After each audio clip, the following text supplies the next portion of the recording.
Hello, everybody, and welcome back to Dead Space for the finale because each chapter appears to be 3 hours, so it works out for having 4 parts. Anyway, last time we were annoyed. This time it's been like Isaac, half I've a week, located the shuttle so Hammond found. less frustrating. Shit. No good. That shuttle's brain dead. Someone removed the navigation cards. God knows why. There's 3 of them scattered around the deck. I'm downloading their locations. I can't access the doors from here, so you'll need a crew key. If you can find those parts, I think we can get that shuttle operational again. I don't know if it's just me or also this looks very cultish. I don't know if it's just me, but something I have complained about this game or critiqued is the fact that it feels like such a go here, do this, go here, do this, go it feels like a checklist of just tasks. And I don't know if that's a fair complaint to this game, considering most games tend to turn into that. It just feels like this one is so much more blatant about it. Is this the marker, by the way? What is this? What the freaky... What is happening here? What? Why do I keep hearing Twinkle Twinkle Little Star? Shut up. I just started and I'm already going insane. Alright, so we have one door, one elevator, and one store. Alright, hopefully we... How much money do we have again? We have a lot of money, don't we? We have a lot of money. Ooh. Yeah, I got rid of the flamethrower, I think, just because it was so trash. Yeah, I'm not buying another weapon, by the way, just for the sake of... I may or may not have looked up a list of guns based off of how good they are to actually see if it was worth experimenting and, messing around with different weapons. And it doesn't look like any of them are worth it. So... it looks like the plasma cutter is universally considered one of, at least, one of the better guns, if not the best gun. So I will not be moving to different guns. No, thank you. Considering how far in we are, I don't feel like depositing any more upgrades into a weapon that may be trash. That is likely trash. United We Ascend. Is Unitology a New Hope or just another scam? By Carrie Van Otken. If you've been living on Mars for the past 200 years, you might have missed the fastest growing religious movement in history. Utology boasts a following of millions, counts powerful CEOs and officials in its ranks, claims $78 billion of stock in multi-global companies, and owns 2 of Earth's largest financial institutions, GPSG Financial and Unitas Energy Investments. From its beginnings as a cult of personality, Unitology has become a respected established religion. Most people know the basics. 200 years ago, Michael Altman, a professor of anthropology, blew the whistle on what he claimed was the biggest cover-up ever instituted. My God, I cannot talk anymore. My ability to speak has gone out the window. By Earth's government, the discovery of an artifact or marker which proved beyond any doubt there is alien life in the universe. The government labeled Altman a kook. A kook? I've never actually seen that word printed out anywhere before, but his claims struck a chord with some, and his mysterious death soon afterwards fueled that interest. Unitologists believe the marker contained a code, the key to eternal life, through rebirth and ascension to heaven. The kicker is you have to die first. They say the government is hiding the marker somewhere, keeping it secret for themselves. Across all of human space, Unitologists praise Altman's martyrdom and await the day God comes to take them to their new life beyond death. It all sounds pretty harmless, but like any cult, there's a dark side. It doesn't sound harmless. I can see how this would go to crap pretty soon. Unitologists are ranked in the church. Nobody ever talks about it, but most of its critics believe there are at least 3 ranks above the average believer or initiate. With each new rank, more of the church's inner workings and research is revealed to a follower, and these ranks are achieved by one simple criteria: giving money and power to the church. Okay. Think taking all your money is bad? The church also requires members to donate their bodies after death. Why? What do they do with them? Nobody will say, and attempts to infiltrate the inner circle have failed. With their emphasis on transformation and rebirth, maybe we wouldn't like the answer even if they told us. One rumor that also refuses to die says the church is funding a secret shipbuilding program. Some claim to have seen the fleet. No documentary evidence has ever been supplied, but the claimants... Never seen that one. All say these mausoleum ships, despite their huge size... Continued on page 94.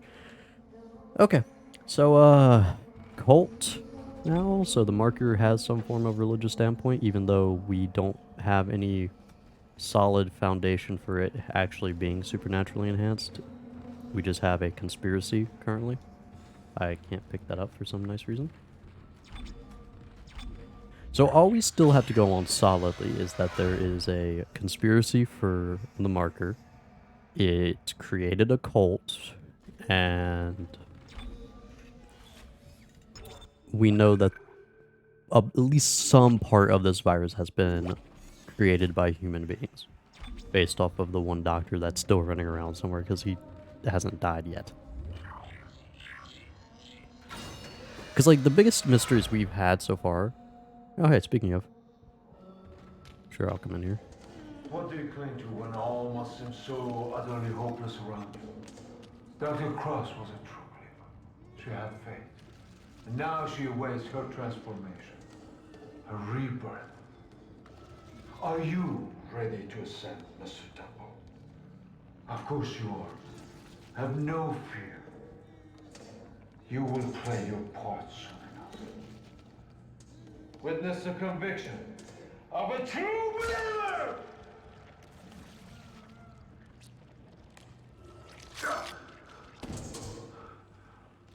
They are ready. Take them. Embrace them!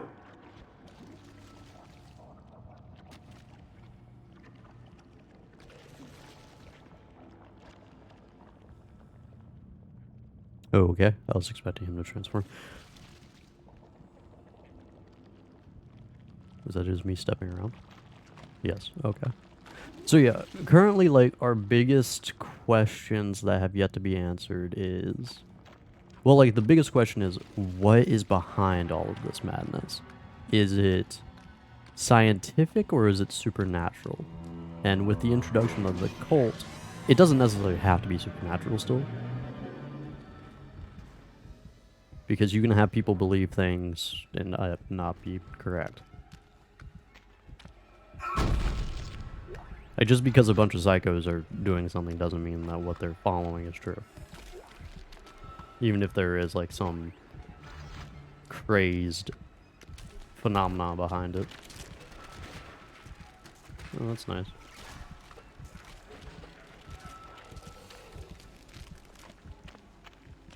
I'm gonna have to get used to aiming.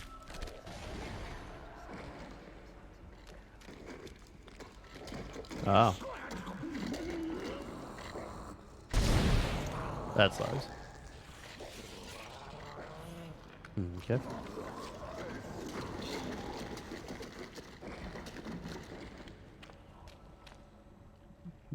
Bye. Alright, hey gang. Nice. Like, I'm really curious of the story. So we were picking up... What solar system are we in? Because they were talking about living on Mars in that text document.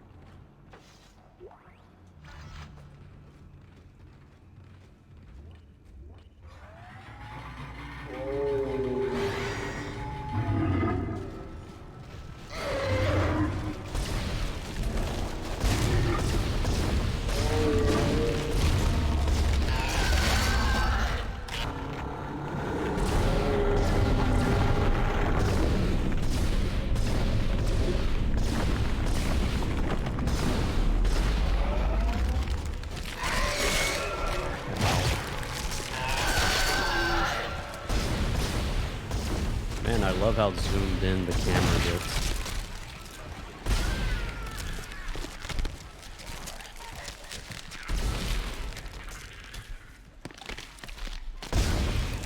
No, thank you.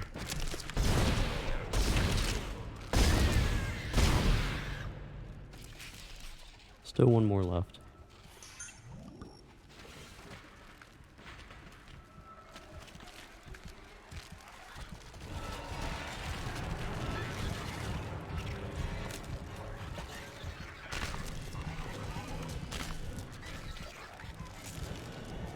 Where is it?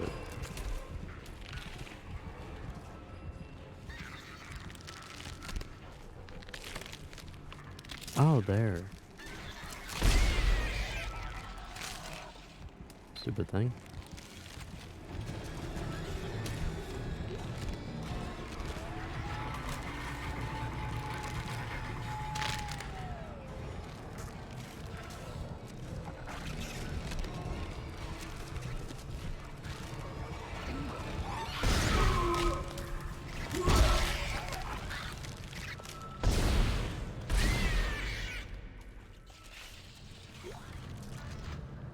Okay. That was pretty freaking annoying. Oh yeah, all this ammunition that we don't care about. Alright, where's the rest of you?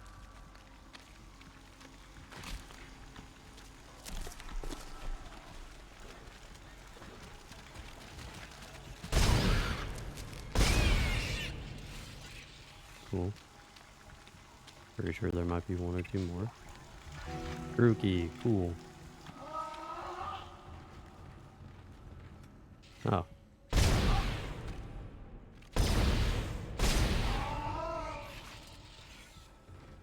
So there are supposed to be multiple crew keys, right? So the multiple directions I could have gone, I still have to go, I believe.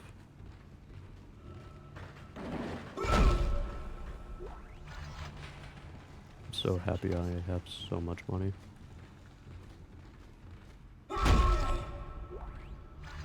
God, I need to sell all this crap.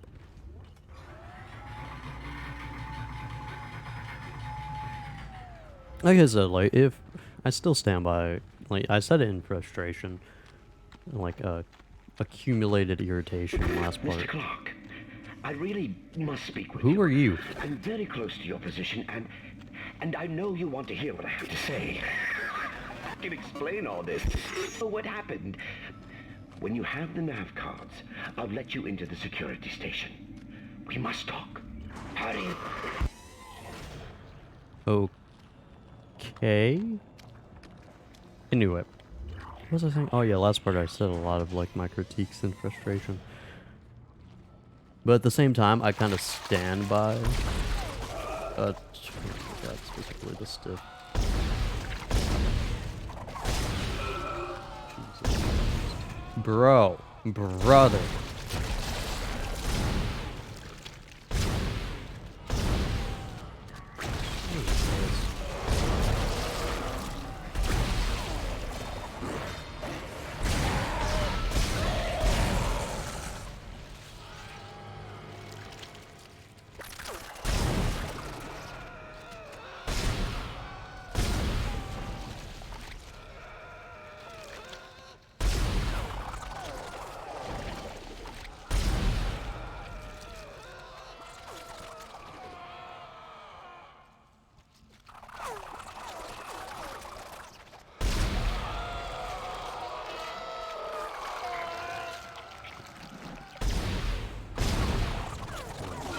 God, this like annoying enemies.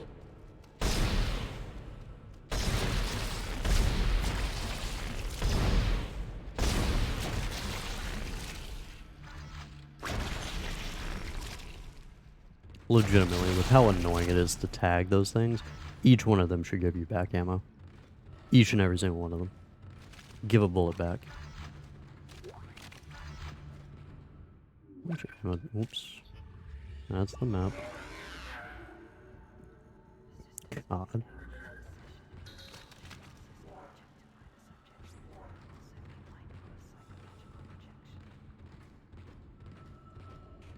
Yeah, it's just like, the aiming is stiff. It still hurts to play this game at certain points like that. Like, I just, I just, don't like it. But yeah, a lot of my complaints before still stand for the most part. Cool. Disgusting. Don't know if there was supposed to be something that came out of that and grabbed me, but I'm good, Chief.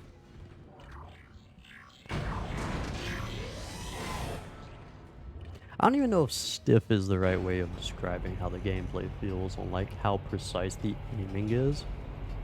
Like it's a combination of like perspective being annoying, specifically when enemies get too close, but also sometimes when lining up shots on far away enemies. It's how stiff the aim is. And then also what should be shots that land. It's like it's just a combination of things that don't work out. The life support system in Sleep Block B has been shut down. You'll have to find an override nearby to get through the door. And stiff is like the only way that I feel like I can describe it. Like the best way that I can describe it.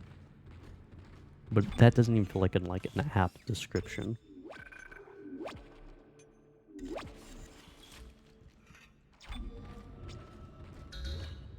Anyway,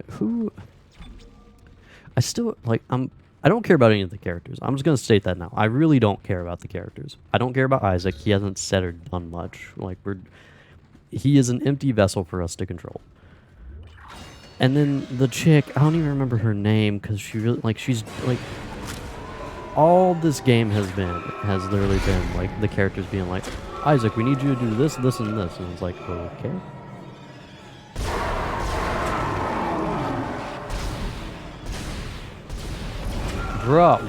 Brother, again with the like this crap is exactly what I'm talking about. Like perspective and then stiffness of aiming just doesn't feel good when it wants me to do crap like that. It's just, oh my god, recognize that you're an 08 game. That's what I needed to do. Like I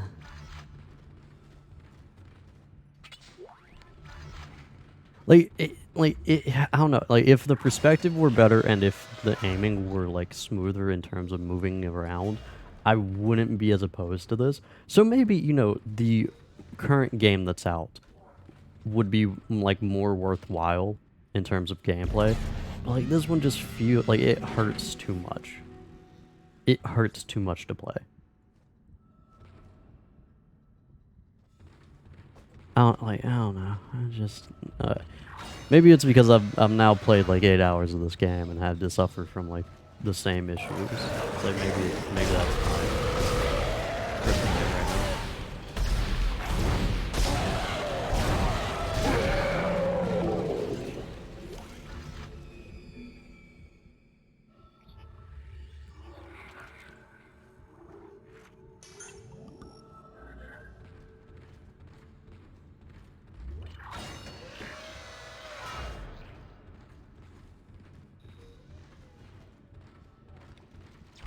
What did I even unlock? I unlocked the ship. Okay, so I guess that cool. I'm gonna get so turned around. I'm still like the only thing that's left to care about right now is like the gameplay is solid for an 08 game. You can feel that's an 08 game. That's what it's gonna come down to. And like it sucks, but it just is what it is. Well, like that being said though, actually no, that's I shouldn't say that because there are a lot of other games from around this same time period that don't feel as stiff. Or, like, not even... They do feel stiff. The issue is... It's between this perspective and how stiff the aiming feels. Because a lot of games I'm thinking of other shooters, but all the ones I keep thinking of, like, old Call of Duty, Halo... It's like... Older one of those feel a lot better, but they're also from a first-person perspective. So it doesn't feel nearly as like, to deal with.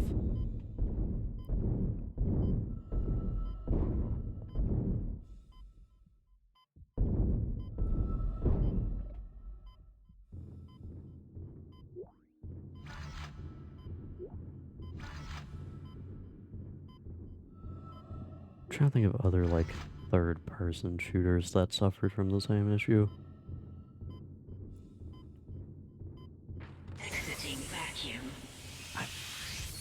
Everything I'm thinking of comes after like 2010.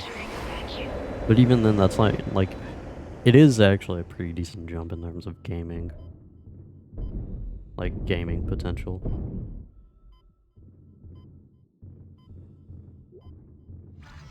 I don't know. I just feel like, I feel like giving this game the out of being like an 08 game isn't the right thing to be doing in terms of critiquing the gameplay feel.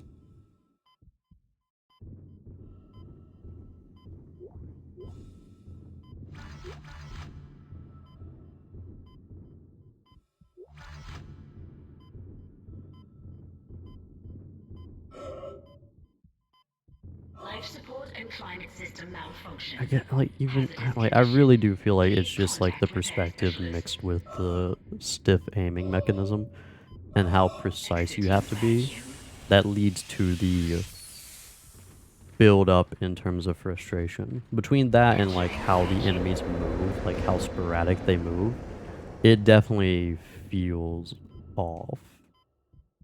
And it's just like it's not something you notice like at one point. It's definitely something that's like built up. Like right there. Like I'm tagging the bloody thing, please. Like oh my god, like the blue line, that little like those 3 little lines that we get handed that tell us like when one is closer to us, it means that it's hit us like hit a structure. And it's like I see that hitting the structure in terms of like the enemies. I see it's like hitting their body. Hello? What's up? Why can I not? Cool. Alright, so that was weird. Love that. Love to see that I might have almost died due to some idiotic reason. Oh, like, it just... It's just something you notice throughout the game, and it pops up every now and then, but the more it does, the more you're just like you just get sick and tired of it.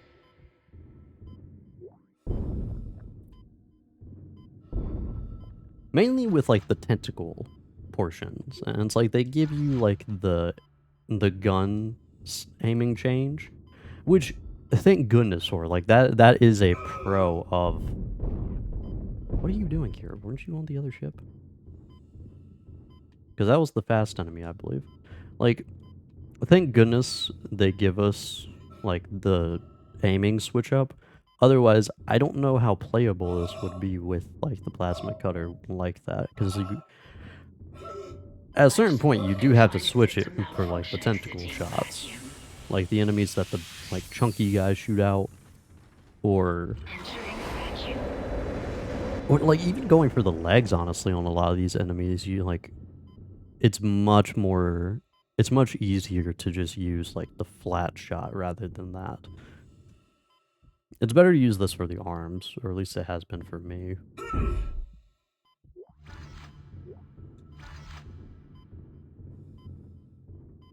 I don't know, like, I can't, like, there's something wrong with the gameplay, but I can't figure out a concise way to describe it. But I feel like I've done the best that I can. I keep going back to it because I feel like the best I can isn't good enough. And yes, I'm just going back and forth here. For the love of God, why won't the door open? Why does it keep bugging out? Like, I try to open it and it's just like, no. Every time that happens, like, I just wish the frickin', like, the Mac ball of death would just start spinning. There's an oxygen station in the main room, by the way. Cool. Oh. You know, that's a lot more efficient than what I was doing, where I wasn't actually exploring the entire room. Appreciate it. Friggin'.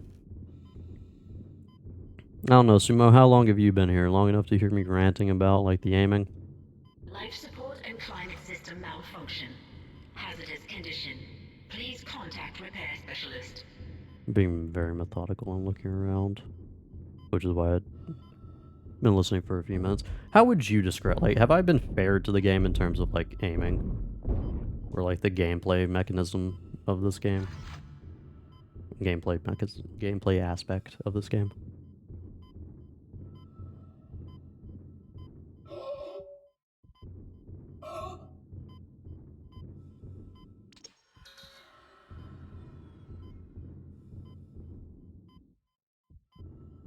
I'll say this, like, I feel completely fair in stating that, like, in terms of Life characters, support and it's climate like system malfunction. they really don't. Hazardous Okay, condition. hi, Please contact repair why, specialist. hello, freaky thing. Oh my god, there we go. Oh, just a little tag to the right. There we go. Cool. Aiming, I can't really comment on because I play on PC, so I have an advantage of mouse aiming. Oh, I'm playing on PC as well. The issue is when I move my mouse around, it feels latent. It feels like very slidey. So I'm playing with a controller. But the game feels very sluggish to play. That's intentional though because Life it's support survival and horror. climate system Yeah. malfunction. Hazardous condition. Please contact repair specialist. But like even then, like I attribute it being because like Resident Evil is a survival horror, but like the thing with the earlier games is it was much more of a like tank gameplay style. And you look at the remakes and it more turns into like more like this, but on a smoother aspect of what we expect games to be made on today. So like what I more compare it to is when did Evil Within come out? Was Evil Within 2012? Default mouse is crap on PC. There's a fan made mode that fixes. That's why. Yeah, cool. Because it's like when I first started the game, I was moving my mouse around the I didn't even get into the game. I was moving around on the main menu, and I was like, oh my god, I'm not doing it. Nope, nope, not doing it. Ain't happening, Chief. It ain't happening. That's immediately I started playing with the controller. Oh, that's nice to know. A little late, but yeah, that sucks. I don't know, like it just like I feel like it's a more dated thing than really a. Dude, what a way to go, by the way, if you're on the crapper. Like, what a way to go. I feel like it's more of a like '08 thing than it is a like survival horror game because like I can think of like Alien Isolation, current Resident Life Evil support and games. climate It's system like the old Resident malfunction. Evils tank Hazardous controls. condition. So yeah, they did Please feel contact very repair much stiffer. specialist. But this one isn't tank controls. Have I picked up? I think I've explored all of down here, so I'm gonna dip now. Like Resident Evil, it's like early tank control, so yeah, it feels Exiting stiffer. vacuum. But it's like that's how those games were made. Also, they're older, I believe. Newer ones are a lot smoother. So they're kind of like outliers. Evil Within, I think, is the closest one to this in terms of survival horror.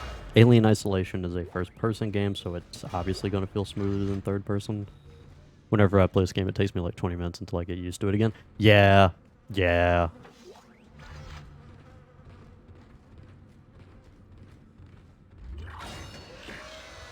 I don't know, like, there is just like something about it.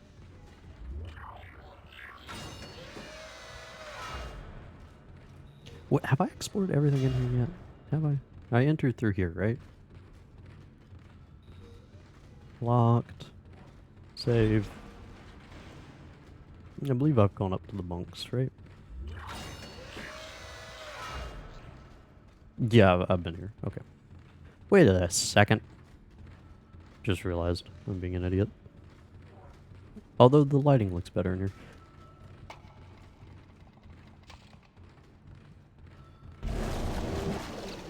Oh. Nah, that's a shame.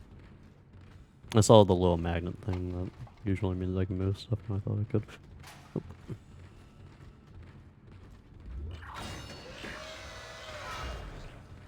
When did Evil Within come out? Because that's like the most, like, that's the closest in terms of time frame that I can think of in terms of survival horror. 2014? Ooh. So yeah, that's still a 6-year difference, which in like game design is like eons. So it's obvious why that one feels smoother, I guess. I don't know. Feeling like saying it's an '08 game feels like a kind of a cop out for it, but at the same time, it makes sense as to why that would be the best way to describe how it feels. Was that supposed to be a jump scare? cool. I'd also like to reiterate, this is not a horror game. This is an action game with horror aesthetics. Like, I just want to keep reiterating that. Because originally, like, I was gushing over this game.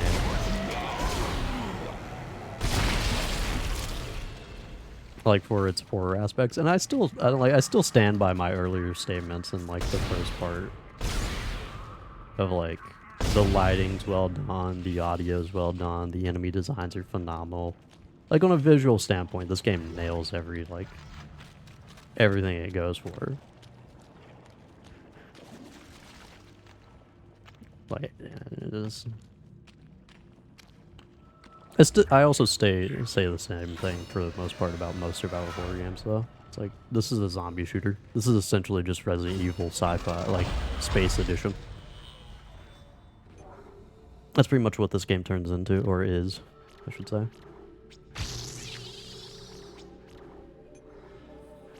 Hmm? Oh, I haven't reached it yet. We'll keep one note on us. I believe I went over this in the last part, though. It's just like most survival horror games aren't really that great in terms of being horror games. Like, even Resident Evil just turns into a shooting gallery at certain points.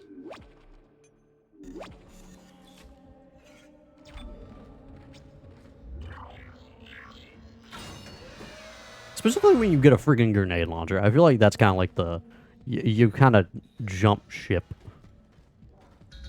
Amelia? No. The shuttle is mine. I control access to the shuttle. If I could make the journey, I could fix everything. I'm sorry, Mr. Clark. Unless you can prove to me you can get it space-worthy again, I'm afraid I can't let you through. I need to know you're on my side. Okay.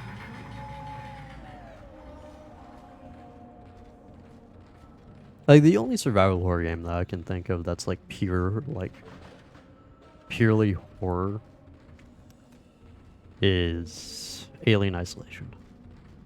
Like, Evil Within, you get freaking rocket launchers and whatnot, you get a flaming crossbow. It's like, does it have a horror, like, aesthetics? Yes.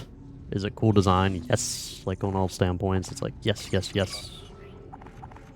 it's just like, do I feel afraid when playing those games? No, not really.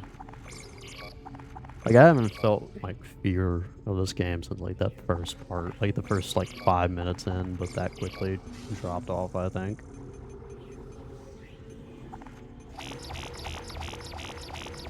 I don't know why I'm buying those, because I have plenty in storage. I guess it's just because I have so much money.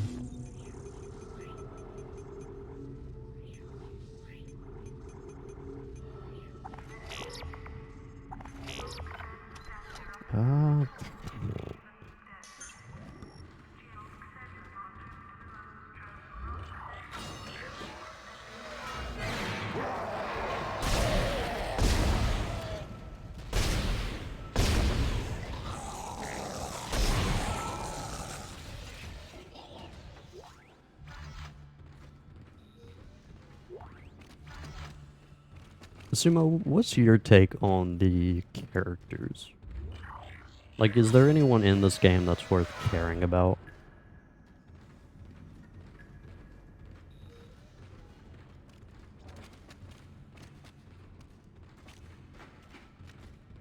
Like, so far, Hammond, I think, was the best character so far, but that's...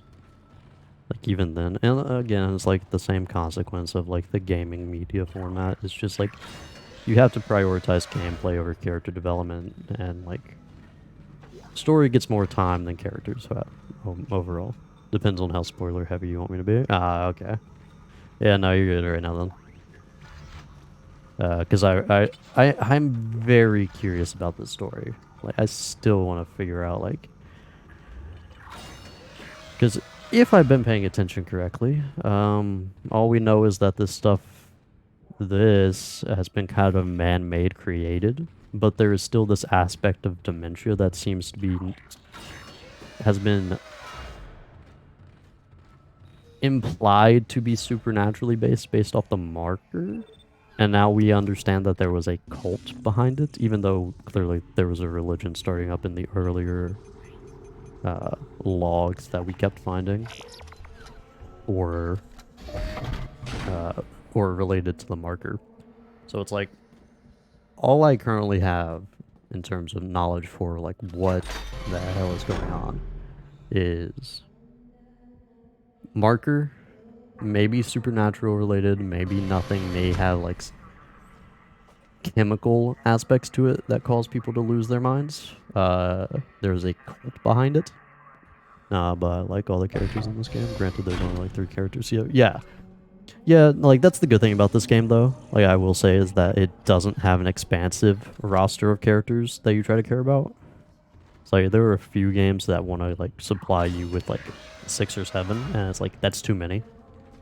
It's like, again, for like the gaming format, games prioritize gameplay and story, and like if characters get good development, then so be it. Cool, but like no one really looks at games and it's like, I want good characters. That's what you look to TV shows, movies, and whatnot for. So it's like, I'd say that it's like, so far I don't really care about any of these characters, but that's just because I don't feel like they've gotten that much development, personally. Z-Ball rules. Step on the live platform and activate to start the game. Jump to as many scoring platforms as possible to increase the score multiplier. Then use your kinesis module to grab the ball and shoot it into the active basket before the shot timer runs out. Beating each level opens a locker with a reward inside. Cool. Kind of like the shooting gallery we had earlier. Again, like, shout out to the visual design team, though, for this game. Just, like, good horror aesthetic. I like it. Zero gravity. Oh, 0 gravity.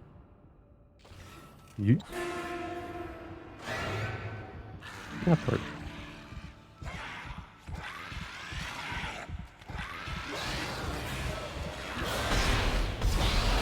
Yeah.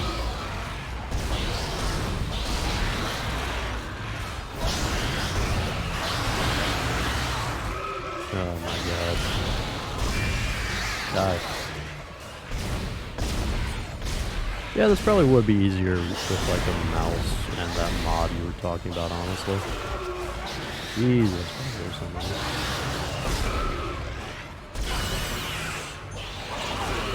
Ow. Shut up. Freaking loud. Pain. Oh my god, that was so loud. I'm very biased though, as I put more than 300 hours in this game. Ah, fair enough. Yeah, so this is my first time playing this game, so I'm fresh takes. I will admit, last part did frustrate me, so like there is some residual off of that, I guess.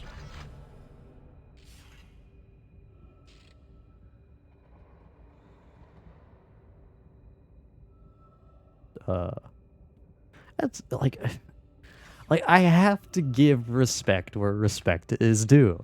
Look at that design. That's creepy. That's horrifying. Even the basis for that in terms of being a baby that has been infected by this virus. It's like, that is disgusting. It is gruesome. I love it. God.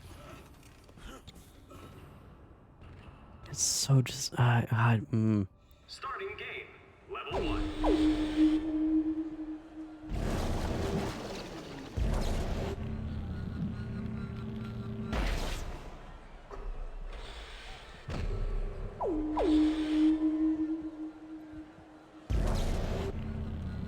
I have not played the remake. Yeah, I had this in my library for the longest time, then the remake came out, and I was like, we'll play this first.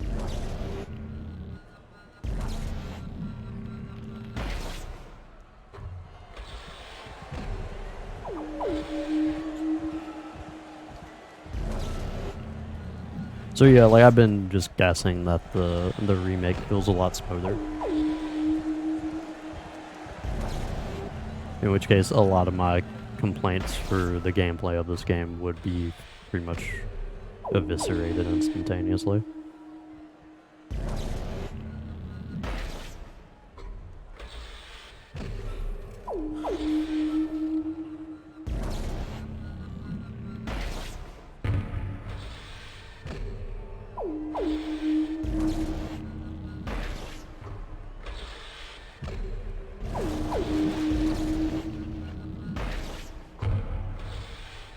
It definitely does. Ooh, cool.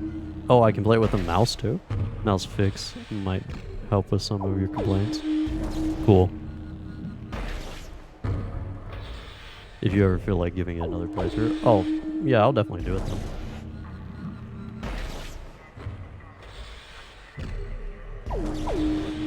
Although it might take me a little bit to get back around to the remake. I was trying to clear through my Steam library recently.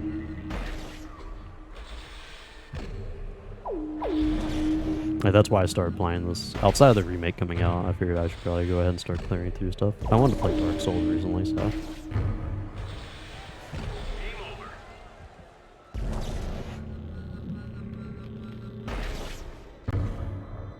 Okay. So... I can't help but just think that would look so much better. I'm not gonna, like, as someone who hasn't... I haven't seen any gameplay for the new one either, so I'm kind of curious to see what a lot of these enemies look like now. Oh, I can unlock all of this? That's gonna take forever. I'm good, Chief. Thank you.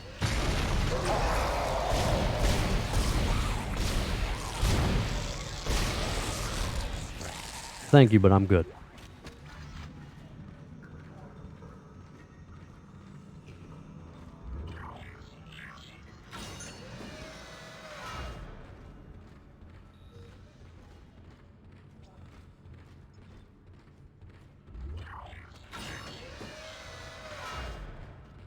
Okay, what do we have so far? There are 3 med packs.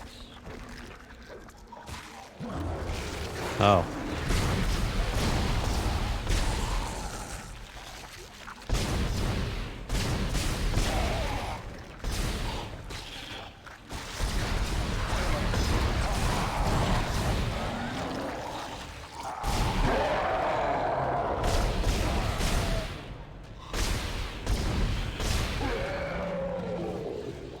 Z-Ball has 6 levels to beat if you want to get everything. There's a small trick to get through it faster. Nah, that's fine. I already did the shooting gallery. I'm good. Appreciate that.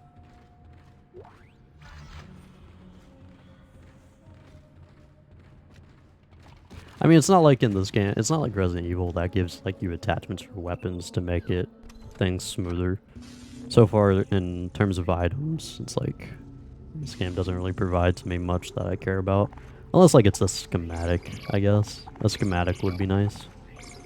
But even then, I've already got the new suit, so they wouldn't give another one to me this soon, so...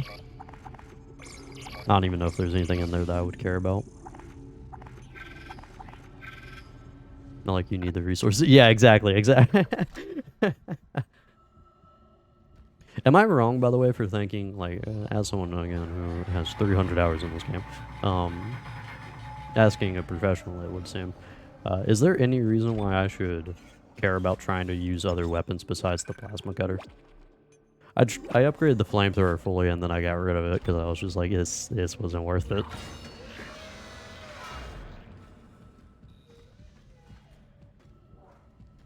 Alright, where do I go now?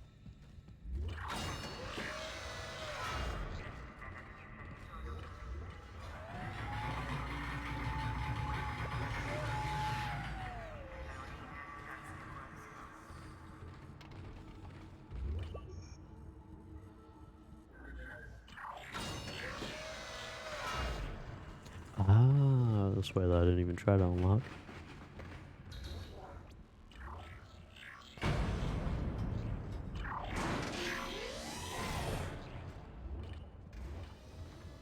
Nope, plasma cutter is by far the best weapon in the game. There's even an achievement to beat the game using it. Nice! Cool, so there was no reason for me to use the flamethrower at some points. Nice. So yay, that's... I don't know, that kind of messes with me just for how, like, out of the way the weapons are. Like, this is the only survival horror that I know, that I can think of. Because I'm trying to think, like, Evil Within, Alien Isolation, Resident Evil. On the planet below us, we have found a vacuum. God's plan is unfolding, and we are its inheritors. We will ascend as we always knew we would. Unitology is truth, and your death is the first phase. be deterred by the physical methods of transformation. Soon, you will be beyond any physical concerns. You must have faith, Nice. fools. This is what we have been searching for all these years. This is what we have been waiting for. Don't listen to them. Come back! Come back! How can you be turning away from the church in this vital hour? Do not abandon your faith. How am I? I'm doing What's good. happening How are in you, the Miles? colony Well, is outside not trying a to tear yourself out. tragedy. It's God. This truth is even Is there more like fantastic. anything? On the planet below us, we Gotta have say, I'm found glad to see you aren't running around with the pulse God's rifle. plan is Dude, like, unfolding, and we are its dude, inheritors. I immediately start We will upgrading the ascend as like we plasma cutter, always and I do. just kept getting so much ammo for it that I was just like, why should I get anything else? And then like I got the flamethrower, upgraded that, and I was like, oh my god, this feels like trash. Be deterred by the physical It's like, it methods just of like, transformation. also Soon, that's good, you will Miles. be beyond any But yeah, like physical the only reason I started using the plasma cutter outside of being the default weapon was like, I mean, it was the default weapon, so that's why I'm using it. I upgraded it immediately, got a lot of ammo for it, tried out the flamethrower, didn't care for it, sold the flamethrower, and now we're How can you here. be turning away from the church in this vital Okay, so that's hour? just on repeat. Do not abandon your faith. What's happening on the colony? There was a like moment or like in the last part where I got pretty annoyed because the game gave me like every type of ammo except for what I needed. It was like, you know what, we're just gonna give this man every type of ammo besides plasma cutter, and I ran out of plasma cutter, and I was very sad. Is the first phase. Ooh. Dude, like at a certain point, this game kind of gives you too much, doesn't it? Oh, hey, power lock. Cool. Like, look at this. Like, what the? All right, I got a question. How is the item placement based? Is it randomized? Is it or is it locked in? Like, if I was carrying any other weapon right now besides the plasma cutter, would it do this?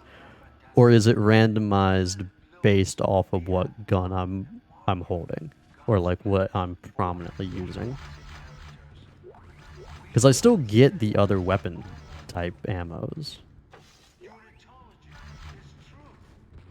But like in scenarios like this, it's just like, you're stocking me up, brother. Like, what do you expect? Which is kind of annoying because like I like, a part of me still wants to try out. Okay, yeah, so that's the way I came in. Like, a part of me wants to try out the other weapons, but like if they're useless to me, then there's not really a point.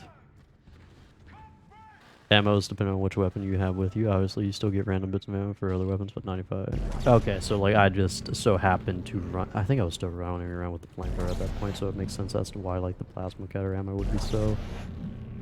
I would get screwed in that one area. That's annoying. Yeah. Wait a second. What's happening here?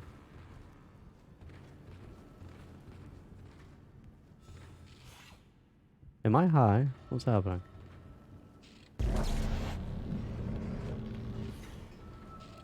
Oh, okay. That's. I thought that was larger than it actually was. That's what was happening.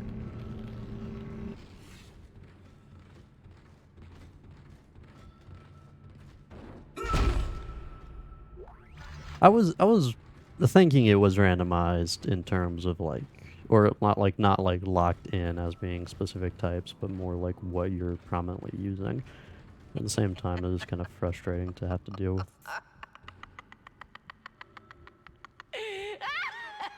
Getting, I'm now a little bit more annoyed knowing that.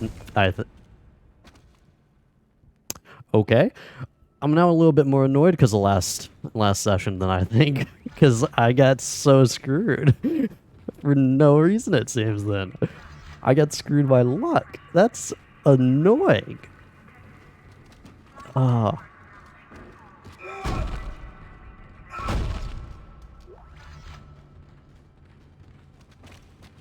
Like, I kid you not, it was like one of those areas where like they kind of just like hoard you. So I was killing as many as possible, then I wound up running out. For you, my friend. You have been most resourceful up until now, but my creation is free, reborn in the fierce heat of life itself. Now it's time to play your part.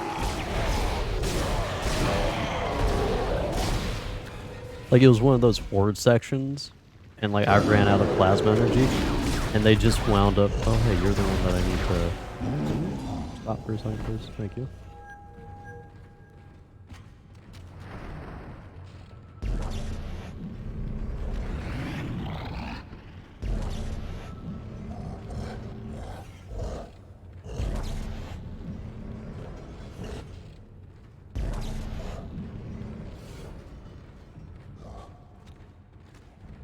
Well, that was fun. It was just one of those horde areas, and I ran out, and I got a little annoyed because I just had to keep running around. I'll try to run a bypass. Hold on. Hold on.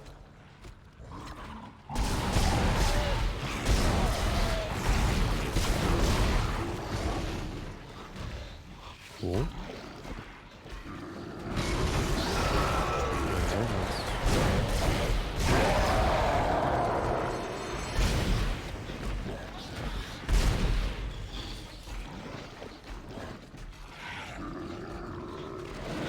How did he get unfrozen? I'm curious.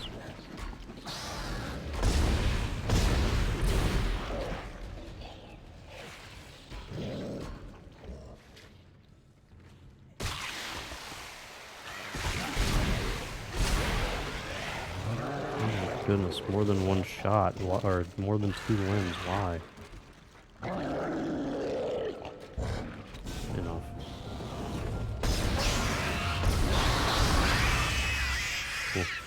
Cool. Sadly, most survival horror games absolutely shower you in resource. It needs to cut in half for it to actually feel like survival horror. Even Silent Hill gives you enough ammo to kill everything in the game. Yeah, which is actually an issue like I started going over before.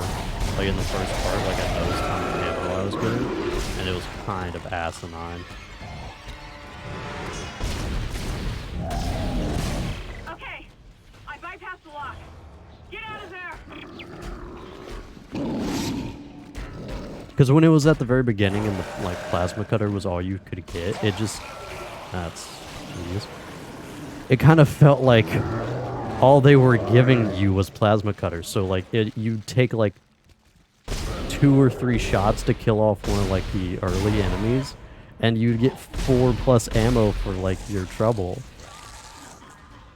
And like it just like it seemed really bad in terms of like I don't feel horror when I can easily take out enemies and have enough ammo to spare beyond that. Can we screw off, please? Isaac, be careful with Dr. Kind. A lot of what I've discovered so far has come from his records. This man's clearly gone insane. He might be unstable, maybe even violent.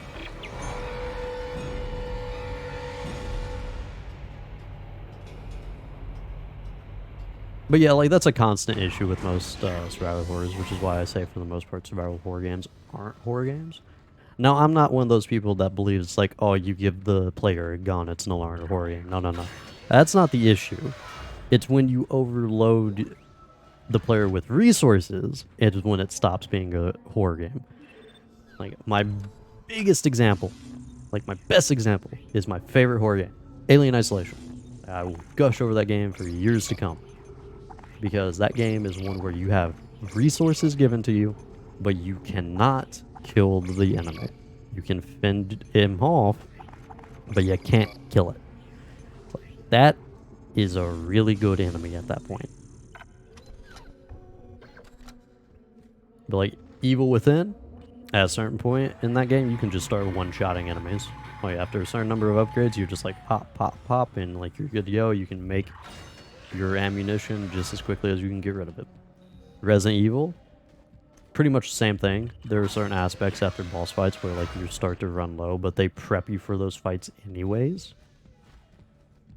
So it's like very rarely do you feel like you don't have resources. I've actually never played the Silent Hill games, by the way, so I've been following your progress. I know I can't say much on those. shuttle and leave this place, but is is impossible at this point. The shuttle shock point drive is destroyed. No. Don't lose hope. Don't lose hope. At first, I lost hope. I tried to scuttle the ship, sabotage the systems. But Amelia, she changed things. The church, they think the marker is divine, but they don't know what's happened here, what's been released. Look. Look at this.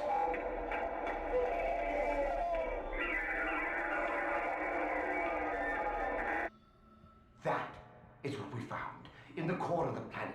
Mercer calls it the hive mind. It's the source, controlling the necromorphs telepathically. We were so stupid. But Amelia, she knew it could be stopped by returning the marker to the planet. The marker was containing it within the planet. Return the marker and seal the hive mind. Please. I'm sorry, Amelia. I bear much of the responsibility for this tragedy. Now, I must take responsibility for ending it. And atone for my sins. But you can help me. If you repair the shuttle and bring the marker back on board, we can end this forever. Okay, so the hive mind was in relation to the marker, but the marker has no actual significance besides being a door lock. So I have to imagine then Mercer was using portions of the hive mind in his experimentation, which is how the infection started. I'm kind of curious how, like, Mercer's experiments come into play now. Did the hive mind start the infection on its own, or was Mercer involved in spreading it, and it just so happens to be able to control it?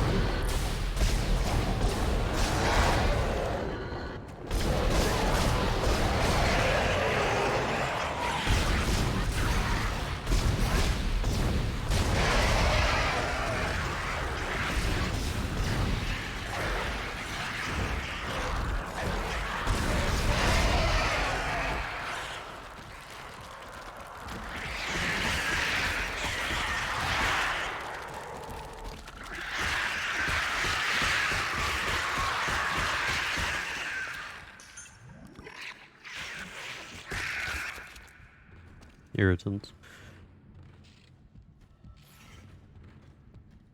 Is there a better way to kill those things than just doing what I did? Wait, is this a portion of the hive mind, or is that just a fancy looking rock? I think it might just be a fancy looking rock and I'm overlooking things. Cool. I'm like, again, like the story I'm interested in, I will say at the very least. Captain's log. Personal. I want to set the record straight. By the time this log is heard, my actions will have been vindicated. I'm a unitologist. By now, it's probably no secret that we shouldn't be in this star system. Just another illegal mining job for the company. That is until the colony found the marker.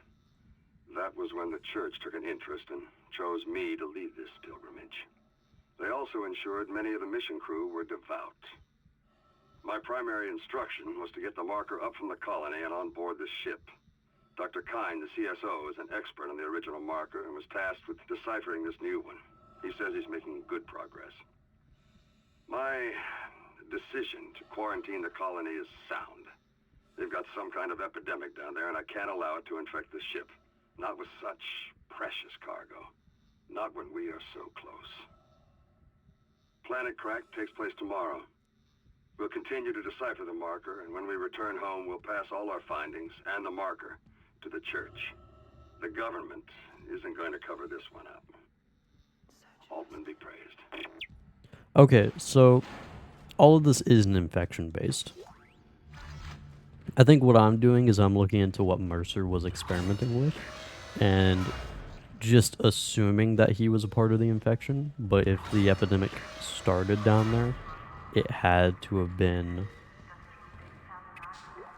based down there. Mercer would have had no actual hand in it at that point, I believe.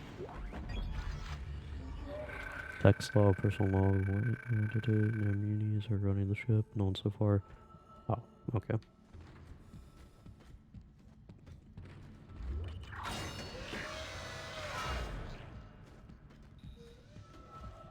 So the question is, like, what turns people into necromorphs? Is it just death first? Are you not capable of turning before death? Because theoretically, we would be infected at this point because we're having, or we're suffering many of the symptoms the crew was suffering beforehand. Well, not the crew, but like the people, or the colonists are suffering. Like, we are having visions. It's like we're going through a lot of the same issues. So if we're infected, are we going to eventually turn into a necromorph?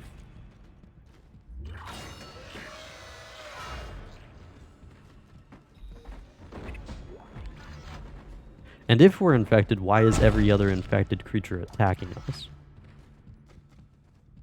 How does the infection spread would also be a good question. Like, we see those wing things start to attack people, but if becoming a necromorph is only, I mean, it's called necromorph, so it would make sense that you transform after death, but if you're infected beforehand and you start suffering symptoms, you just don't transform. It's like, well, why does the infection shouldn't cause the transformation, I guess, because we have these creatures roaming around that transform people. Although they seem to only transform people into the upgraded enemies. I'm very confused. I guess my main questions are, like, how does the infection spread? And it's like, if there's a creature that's a hive mind, and it's kind of like that zombie fungus thing that infects ants and whatnot, and, like, pretty much expands within them, and, like, they become a host for it to grow more. It's like, if that's the concept here, it's like, why do people become necromorphs? How does the infection transfer? So many questions. I know, and I'm very, like, again, like, this is, like, that's the cool thing about this game is, like, the story so far is very intriguing, and, like, it's having you ask questions. What I always go over with, like, games like Resident Evil, like, all the Resident Evil games, is like, none of them are good story games if you want to take a note. Like, most of them are just like, alright, Umbrella, evil corporation, develop zombie thing, we kill zombies, we good to go. Like, that's pretty much Resident Evil. This game at least has, like, it has a backstory to us coming upon, and the backstory isn't nearly as, like, linear as man-made bioweapon. We now suffer the consequences. Like, it's not that. So this game has a setup for it's like alien creature, but also human experimentation. So there's either one of the two things is the problem, or it's a mixture. New cards required? Huh? Where am I supposed to be going? Oh, on the ship. I just didn't try to unlock the door.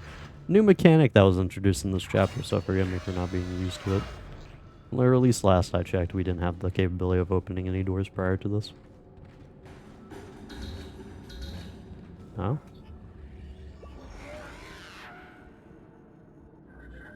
Repair the shuttle? How? What?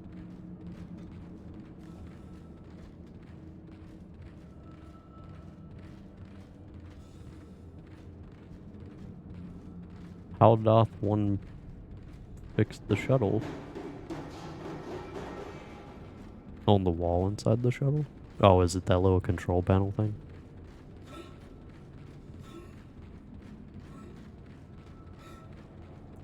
Man has such bad posture. Ah, okay. Appreciate it. Excellent, excellent. Wait there for me. I'm on my way. I'll say this, by the way, going back to characters, it's like we talk about how there's like 3 characters in this game, like 3 primary ones. It's like, let's be honest. Isaac isn't really a character that much. Isaac is a true gamer, yeah.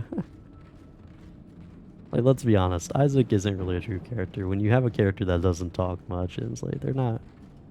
Like, we've at least had, like, the story basis off of him trying to find his wife, and it's like, images of her show up, but it's like, he hasn't... It's not been really many lines.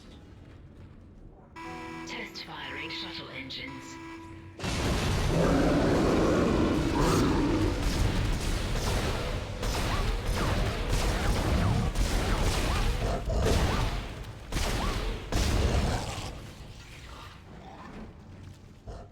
Test firing shuttle engines.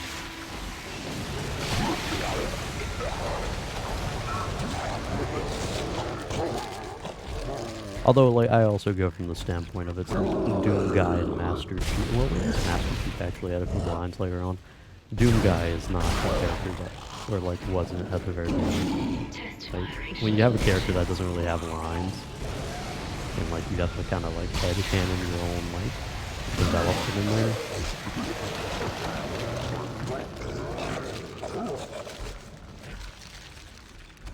What am I trying to do besides just waste ammo? Oh, I can get out of here.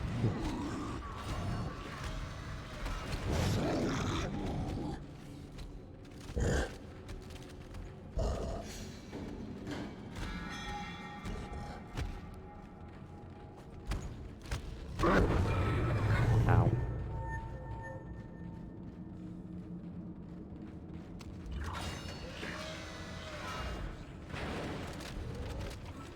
Test firing shuttle engines. That's annoying.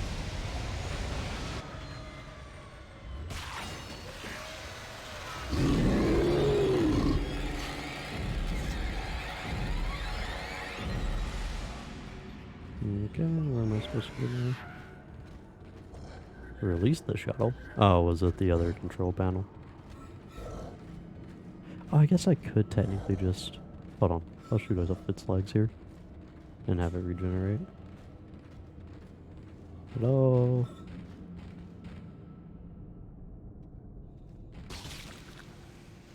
Mhm.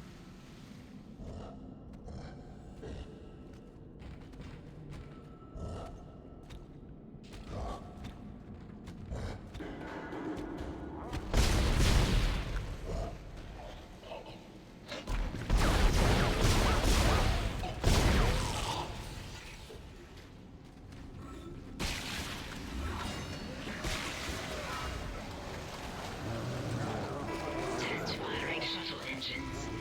Goodbye.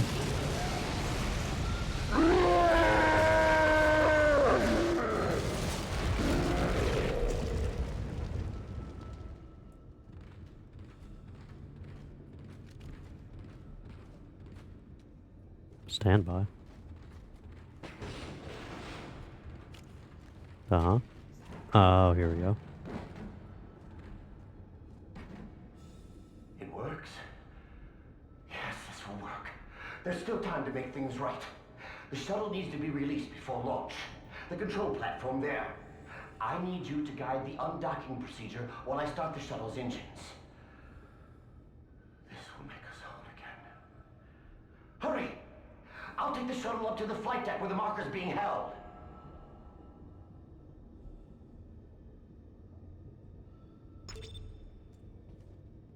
Okay. I'm pretty sure there's an enemy on there. Or not? Shuttle locks disengaged. I'm en route to the flight deck. Meet me there and we can load the marker on board. Yes, Amelia. Soon we'll take it home. I would like to point out, though, we are trusting I a don't know if kind of psychopath. crazy or not, but we need that shuttle. Let's keep him on our side. For now. Wait, huh? What the f... Alright. Cool.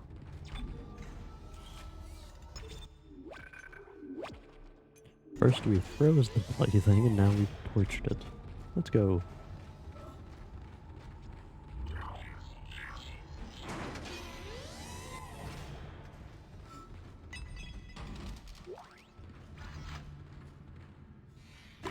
another story. Your time has come. No need to be frightened. No reason to fight. Many have gone before us, and now it's time for us to take the voyage together. Transcend death. Future take its course. Join me as I gaze upon the face of God. Hey, Mel. Appreciate the sub. Oh? He's dead. Is he the final boss? I'd have to imagine so. 10 months. Jesus. Mel, you're a psychopath. And I appreciate it. Yo! We are doing the final parts of Dead Space from 08.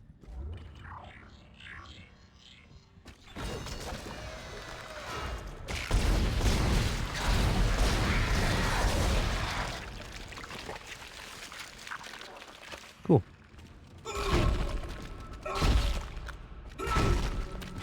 Idiot. ASMR hour?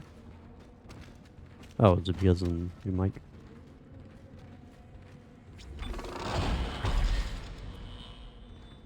Sorry.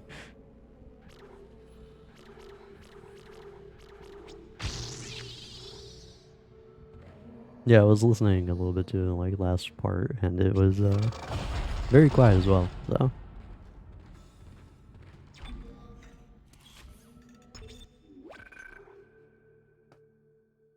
ASM scare.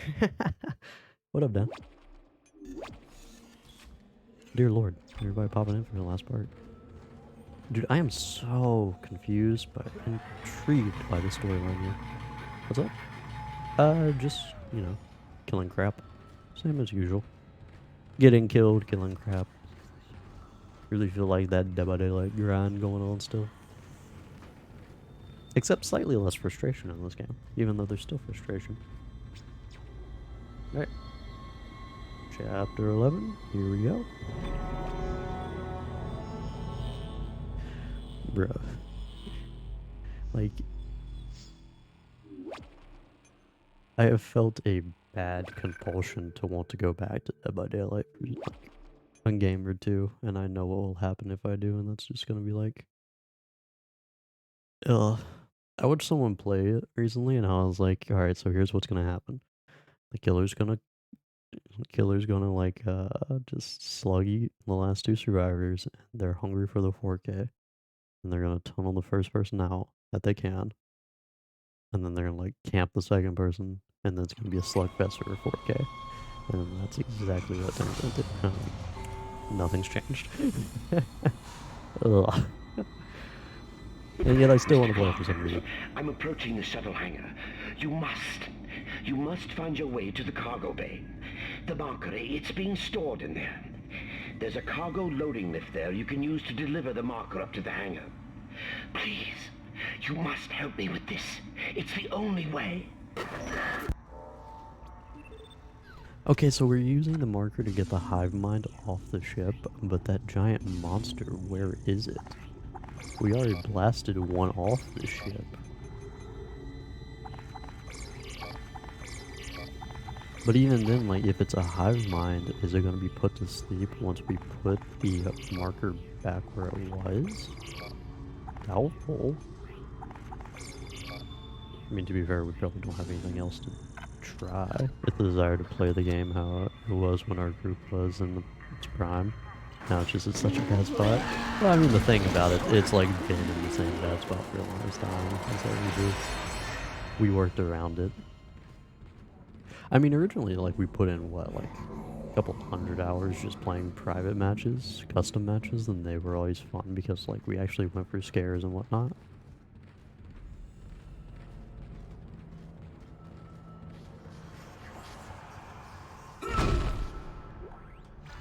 Like, if I had the capability of, like, deleting the memory of games from my brain, Dead by Daylight would probably be one.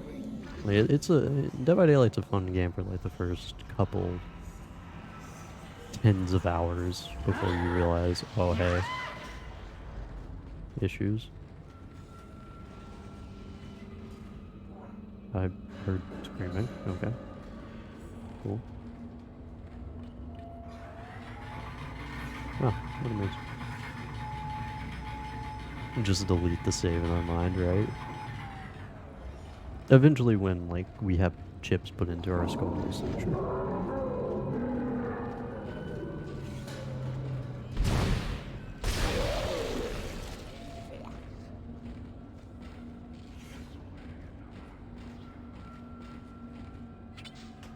There are probably a few games I wish I could do that with, honestly.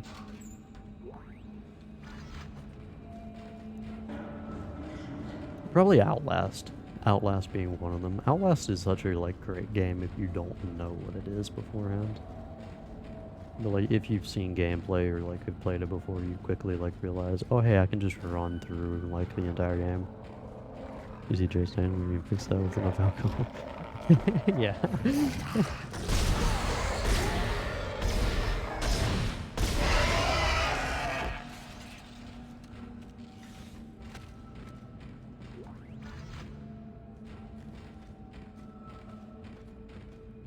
I mean, I now have rum, but I don't know if I have enough rum to delete Dead by Daylight from my mind.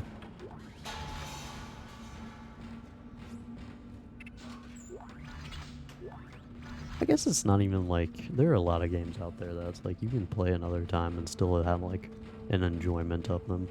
Like my feeling towards Outlast kind of died when I recognized how, like, mechanically speaking, the game allowed you to just kind of skirt by. Like that was the issue. It's not really like that I've played it before or seen it before. Well, obviously, like, the scares were less impactful and whatnot, but even, like, in this game, it's like, there's plenty of jump scares. But it's also, like, horror is very much a, like, secondary aspect to this game.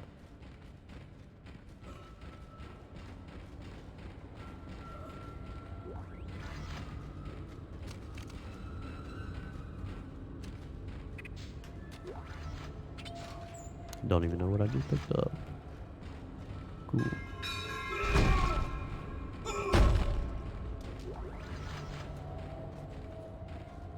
Okay.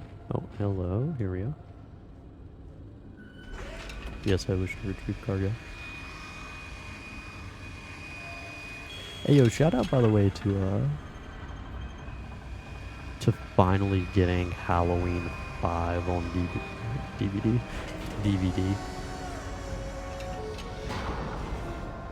Delivering cargo shipment 782. Kinesis module required for further cargo transport. Where are the enemies?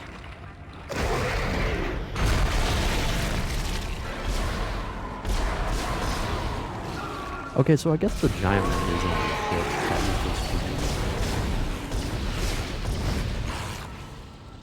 Halloween Ends? No.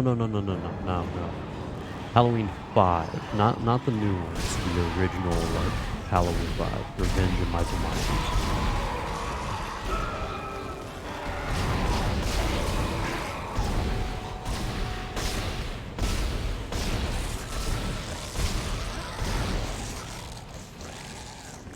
I still need to watch the movie, honestly. I just have heard that, like, they on one hand, like, they finally return to, like, Michael being a menace that he is. Or, like, not completely ruining his character. But, I mean, on the same point, it's like, after the first movie, first and two best, by the way, always.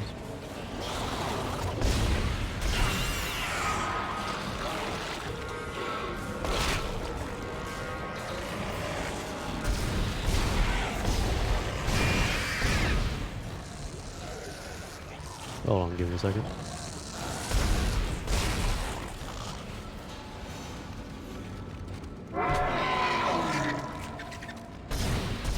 So yeah, I guess the big enemy is on the ship. So I guess we actually hit the ship with the marker. Bruh.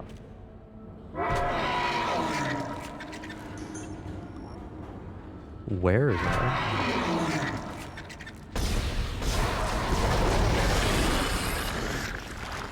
Die. Okay, hold on. What up? Welcome back, Sumo.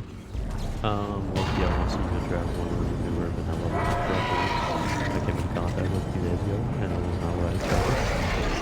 This is horrifying.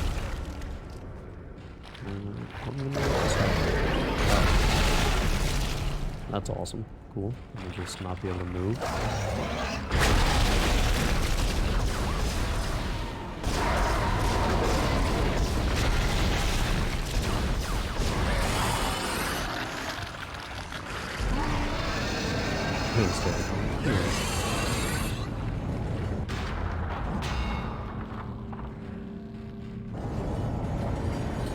Delivering cargo shipment 782 to the hangar bay. By the way, the reason why I'm saying, like, The shout cargo out, has arrived. The marker is in the hangar bay. Now you can load it into the shuttle. Hurry! the reason I'm saying shout out to getting the Halloween 5 is because you have no idea how disgustingly irritating it is to pick up, like, the original 4 and 5 of the Halloween series.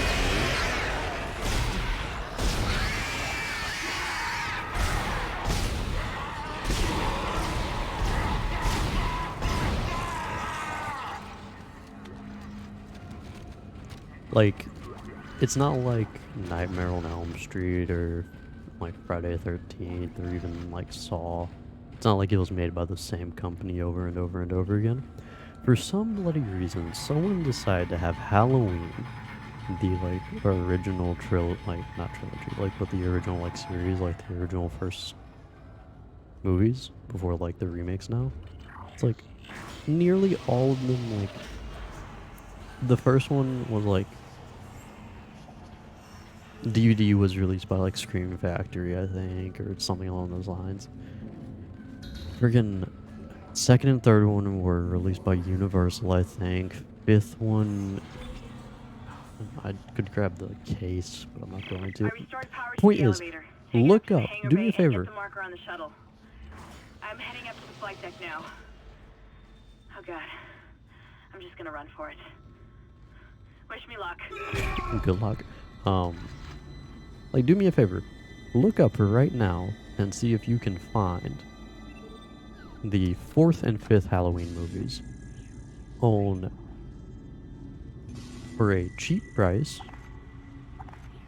not in another language, not on a site that is clearly a fraud.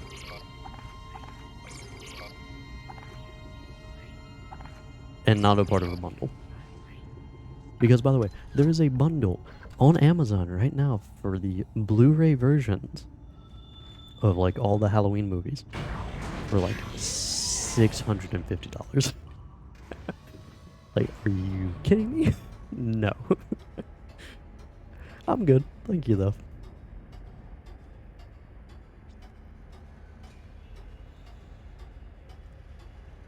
I think it's either 4 or 5 that, like, somewhere I saw for, like, $35. But I'm pretty sure it was based in another language, too. Or at least in another region, to the point where I'd have to mess with some DVD player settings.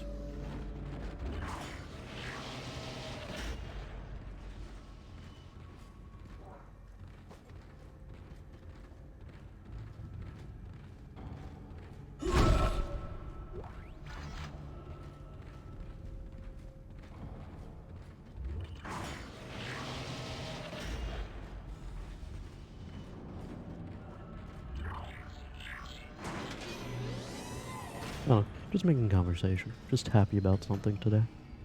Or yesterday, I guess, because I technically got it yesterday. That sounds lovely. So yeah, I kept forgetting about the tentacle thing that's been, like, screwing around with us for the last entire sessions.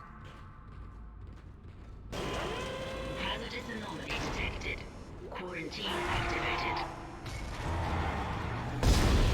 I'm not gonna lie, it's kind of cool to, like, have the original enemies back.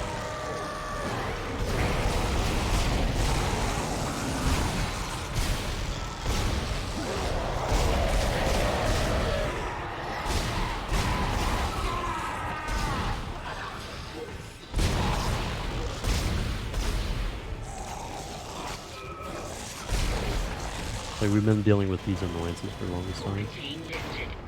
That was nice. For the record, we have likely murdered the entire crew by this point. And if not, I would be very shocked.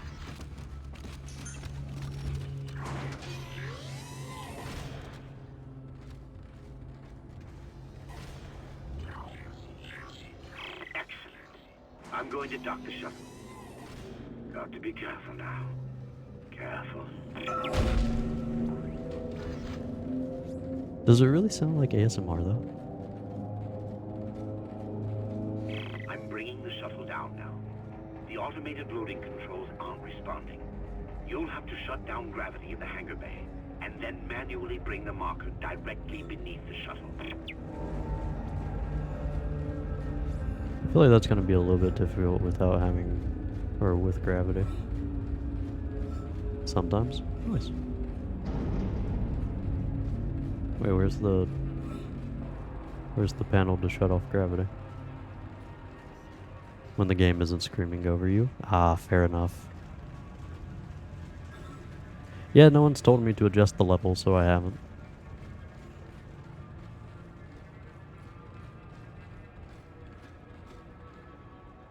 The music does get a little bit, or the audio does get a little bit up in arms, I will admit.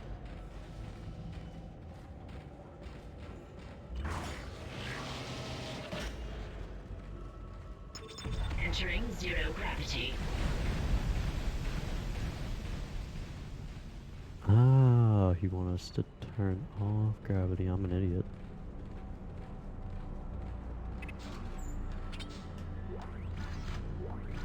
Look at all this money that I have and have no need for. You're...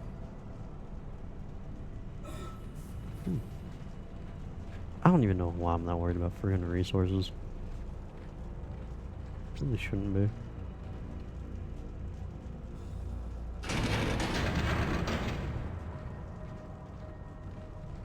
I mean, it's not that bad until you start dragging the big metal thing with the monster screaming at you. Start dragging the metal thing with the monster. Oh yeah.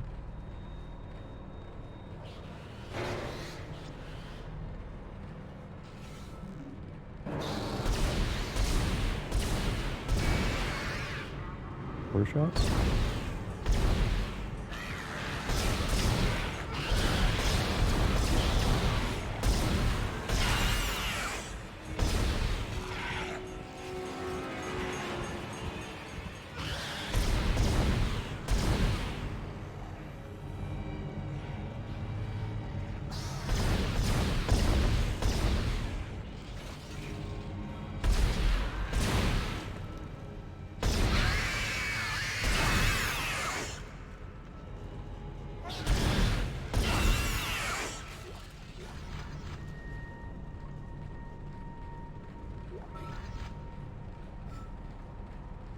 Bro, he runs so weirdly, it's entertaining.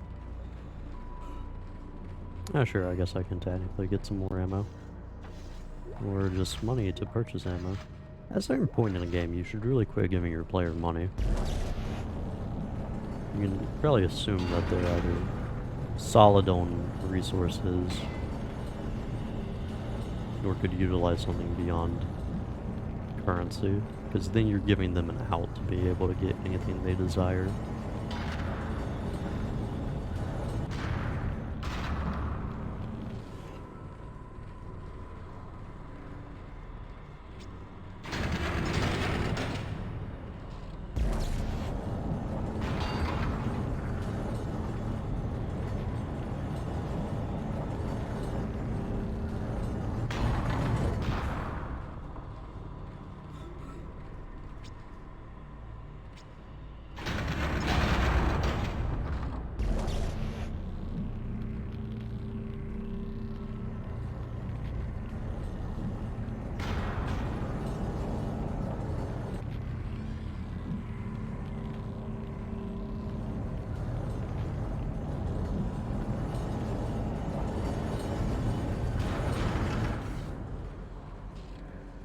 These enemies might be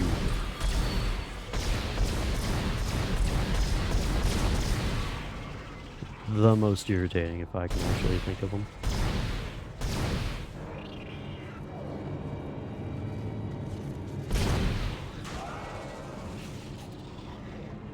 Sumo, which of the enemies do you hate dealing with the most?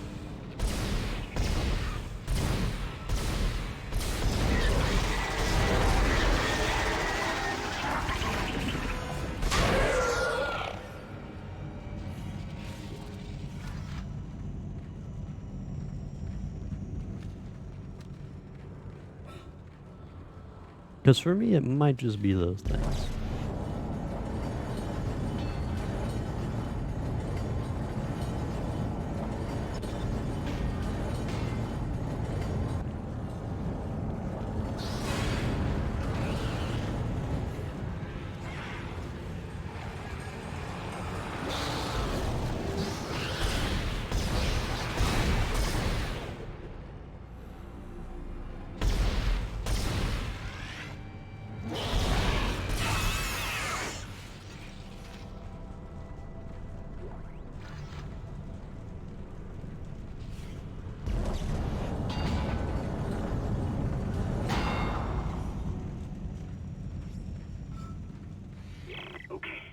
In position. Still having trouble with these damn loading controls. Isaac, restore gravity to the room. I should be able to load the marker then. Leapers are the most difficult to deal with. Pregnant's the most annoying. Oh, the tubby ones that have like the potential for having those small crawlers in them. Loading cargo shipment 782. It's on board. Please come and join me. Together we can stop this hive mind. We can end this nightmare at last. Something is about to come out of the shadows behind it? No? That's sad.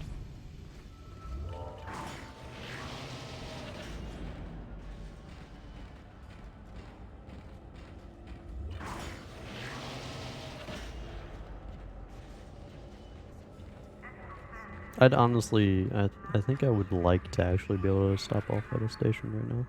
Yeah, I don't have enough ammo right now. I thought they're giving me so much currency though, they have to like allow me to go to another store area.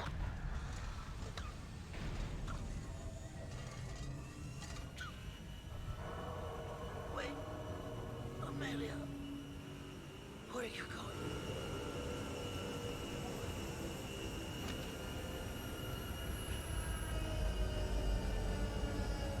So, who shot him? Or was he even shot? That's not shot, that's just him popping. Sorry, Isaac. I couldn't let him go through with it. I suppose I should thank you for finding the marker. We even managed without help from the USM Valor. Thank you for helping me find him, by the way. My department's been looking for this place for a long time. See what Kind didn't know was? It was the government's mess to begin with. This whole planet is one big experiment. The marker? This divine relic? Made by man. They reverse engineered it a couple of 100 years ago from the real marker, a true alien artifact recovered on Earth. They dug it up, studied it, and they made it their own.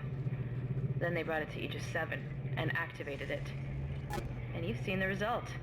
The stuff of nightmares. They sealed the system, and no one would have been the wiser.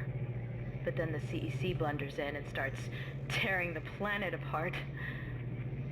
The experiment was still alive. Kind was right about the hive mind. The marker would contain it, but that doesn't matter now, does it? I have the marker, and this entire system can go to hell. For what it's worth, you did a great job, Isaac. See you around. Or maybe not. Isaac, Nicole, I need you to help me. Help us. Now. I'm in the flight control room. Please, Isaac, hurry. Please. I love you. So she's definitely a figment of our imaginations and totally didn't predict, by the way, Chick turning on us at the very beginning. Her throwing shade on Hammond was such a giveaway. Like, legitimately totally predicted that in the first part. And, like, I did go over and I was like, you know, it'd be kind of cool if, like, all of us were real ones. But even, like, man, I knew it. I knew Hammond was the only real one we had. I knew it. But I can agree with that, by the way, Suma. So yeah, at least we know that's man-made now. So, like, I mean, they've kind of been explaining that as we go. But I'm, like, she said that they studied...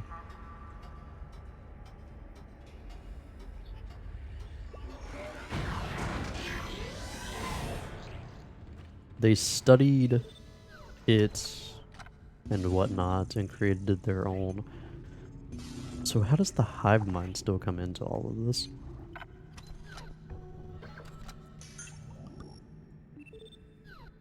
Like, I feel like things that haven't, like, have been kind of explained, but not explained enough to the point where it's like everything is super clear.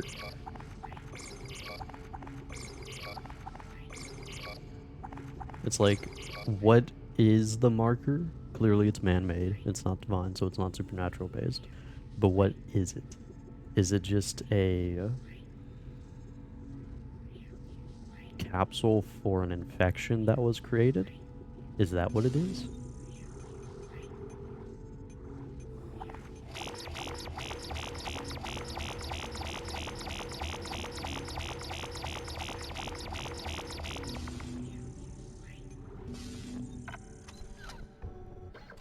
Like, is that all we've been dealing with this entire time? In which case, why the symptoms? And if the original marker were to be such a creation as of alien design that was a capsule for an infection, why did it cause something similar to occur the first time that they dug it up? And they were just able to recreate it? Or I guess what was the consequence of the original marker? Should be the better question.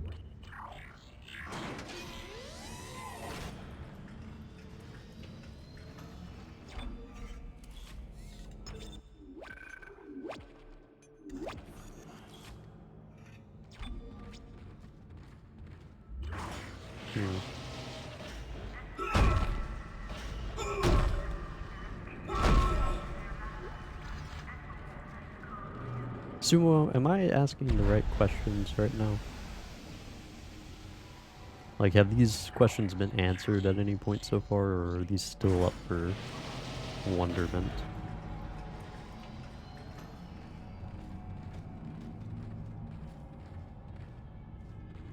Because all she really just told us was that it's like, the government made it, the colony found it, screwed it up, this was all one big experiment until something went wrong, and now we were used to clean it up. That's pretty much what she went over, if I'm not mistaken.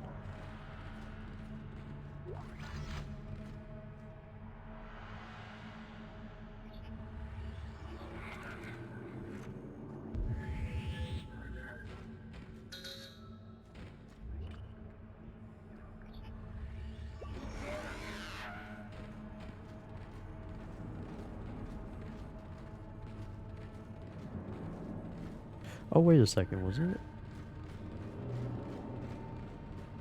Hold on a minute.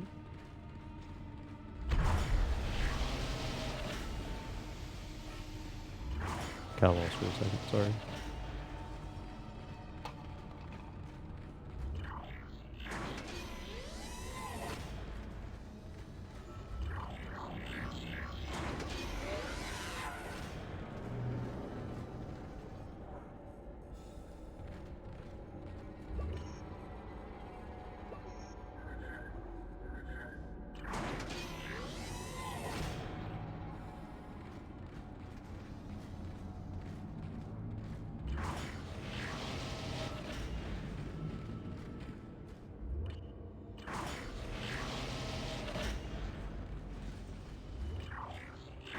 Okay, this door was locked before, that's what it was.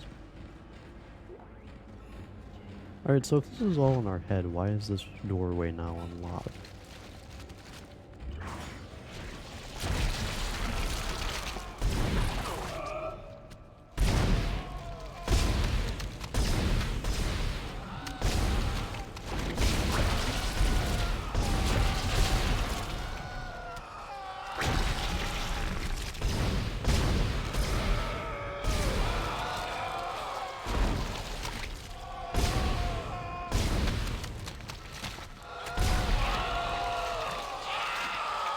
Not gonna lie, I think those actually might be the most annoying enemies to deal with, just for the sake of constantly recreating those, even though they're just, I guess tedious would be a better way to describe them.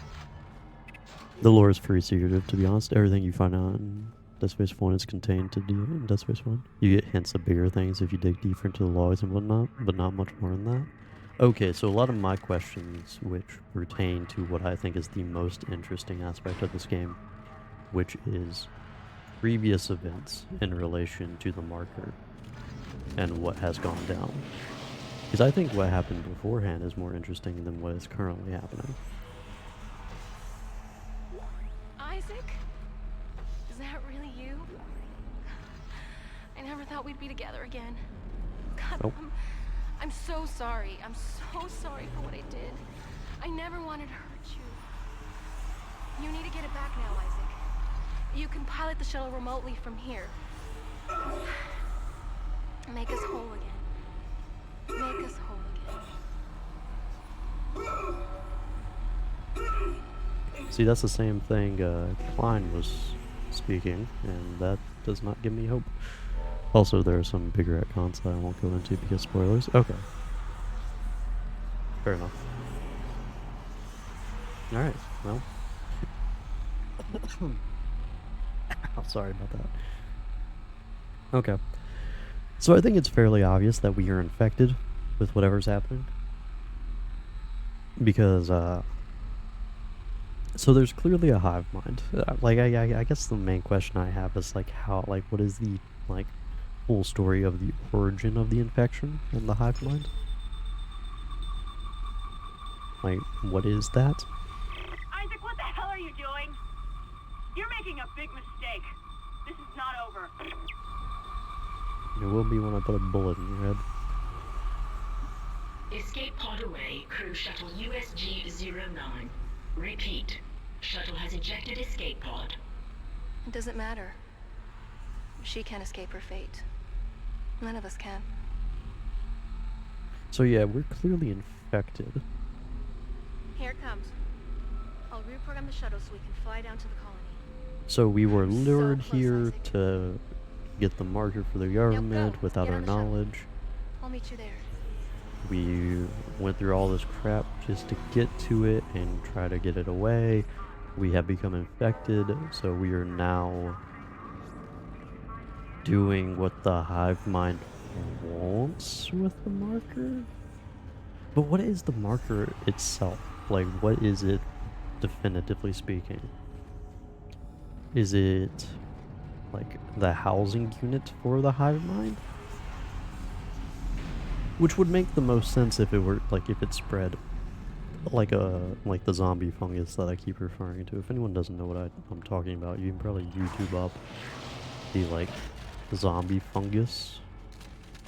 Or like zombie fungus infects ants or something along those lines, or insects. And it's a creepy concept to have something like with spores that just spreads, like you breathe in and you get infected by, and that takes you over. It's like, it makes sense if like the brain to the hive mind were in the marker and they were seeing how it affected the planet, but then a bunch of colonists come in and they get infected.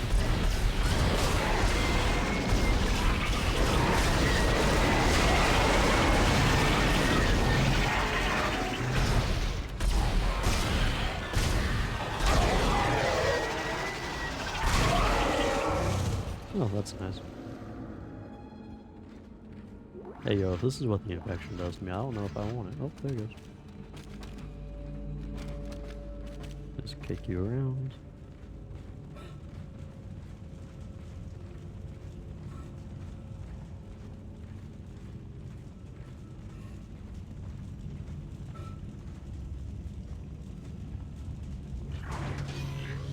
Okay. Now we hop in here.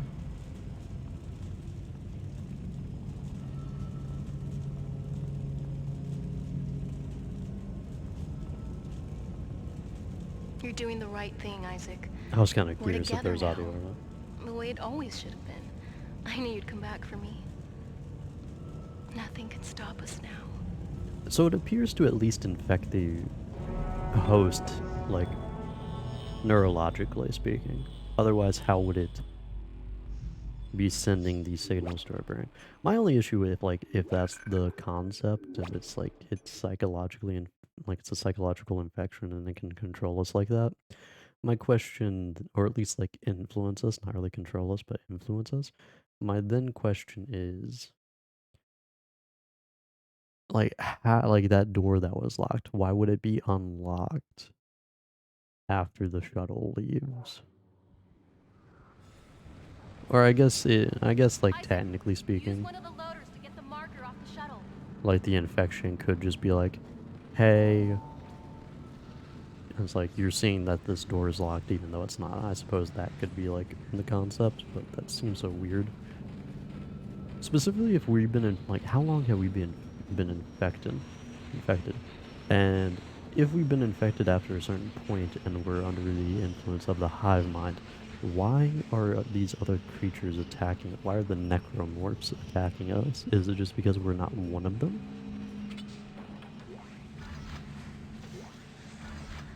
In which case, I guess that's zombie-like, but in which case, what's the point of having a hive mind? Does the hive mind only affect living organisms, and necromorphs are just something it creates but has no control over?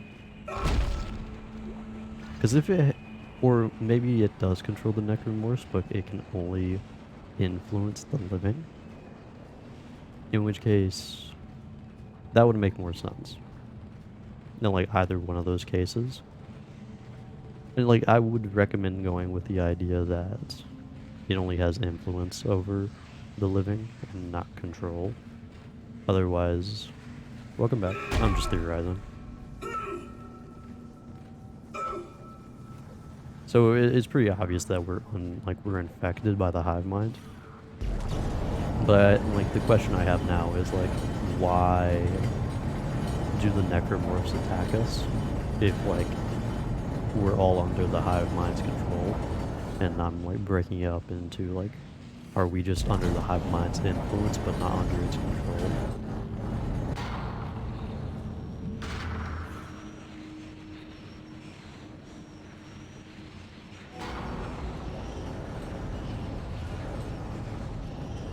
In which case, would the necromorphs be under its control and they transform because as a consequence of being infected by it? Like, there's two theories. Either it has full control over the necromorphs and it only influences the living, or it loses control of the necromorphs after they transform, or it loses control over the necromorphs. That's interesting, by the way. That building has now disappeared.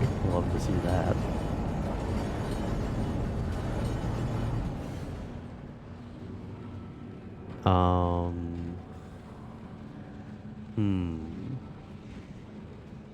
I swear, everybody, I am not cheating. My wall hacks mean nothing.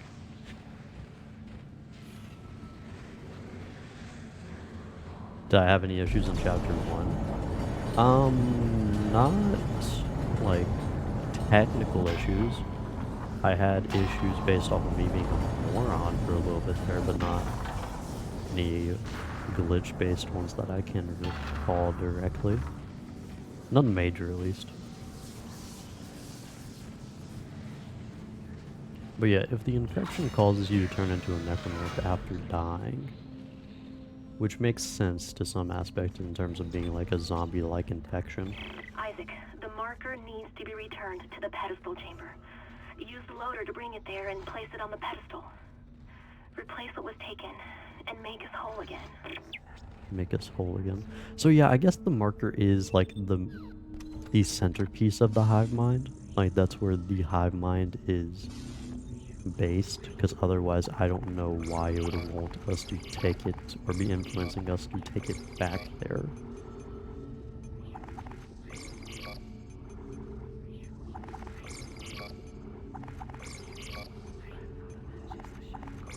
If you play the game at high FPS, unless you get soft locked after picking up the plasma cutter, there's an invisible wall so you can't go through the door that... Oh, interesting. Yeah, I didn't have that issue.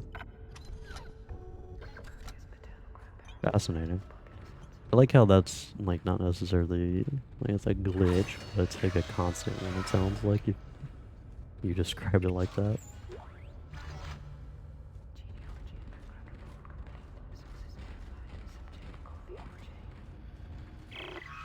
This is Sergeant Newman, PSEC. We've lost all the shuttles. One of them just took off and came straight back down and crashed into the bay. Took a couple of hundred people and all the remaining shuttles with it. If anyone can hear this, do not land. Do not land. Okay. So yeah, crap was hitting the fan here. So it has to be a housing unit or the hive mind itself. It can't just be like a infection that so long as a portion of the infection exists, it can always survive. It has to be the brain, so to speak. It has to be in the marker. Otherwise, it shouldn't care about the marker being, like, coming back to the planet. I don't know, I'm just trying to, like, figure things out.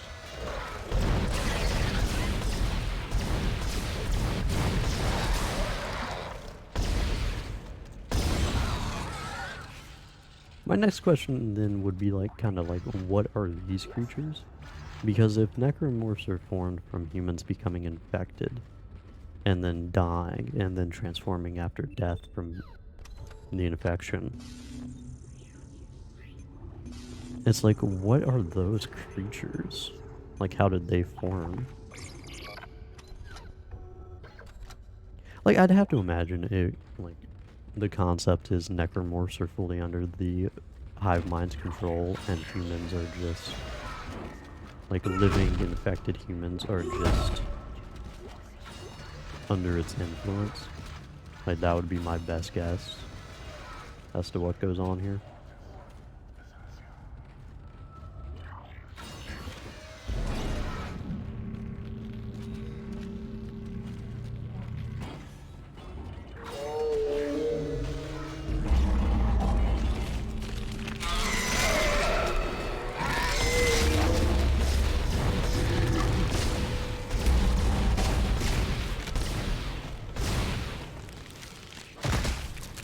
Those enemies are pretty annoying, I guess.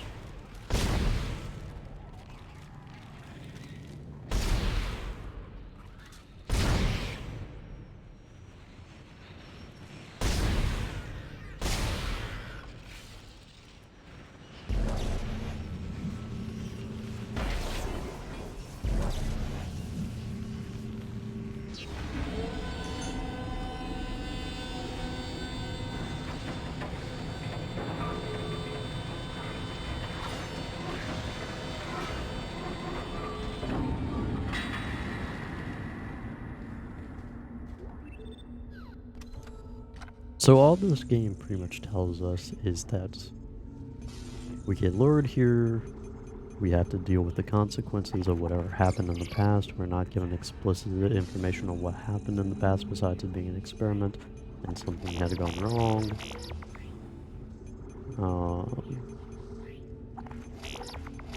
We are clearly infected, and now we're bringing the source of our issues back to where it began. That's pretty much the story so far, in which case I'm still much more interested as to the origins and the minute details of the marker and what originally took place and what went wrong.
Like, we're clearly bringing it what it wants, so why is it still attacking us with the necromorphs?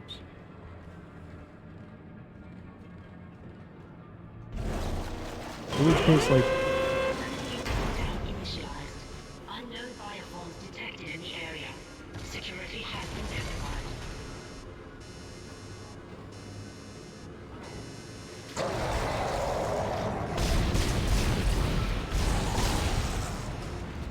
Like, the idea of us, like, leading it, or giving it what it wants, and it's still, like, attacking us, really doesn't make any sense. It makes more sense if, like, these enemies can terrain this one than anything.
Are we done?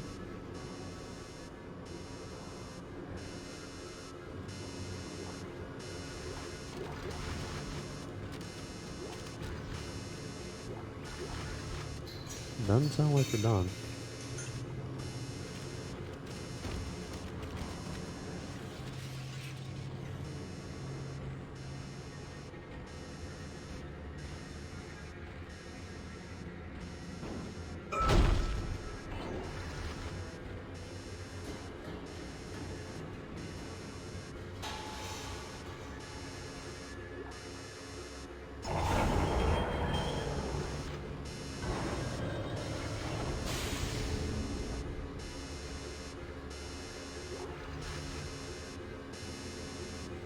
Dear Lord.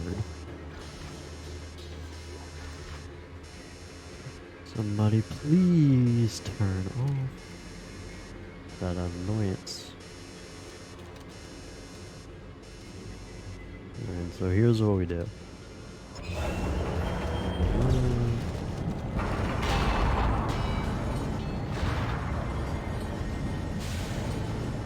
Pull that through.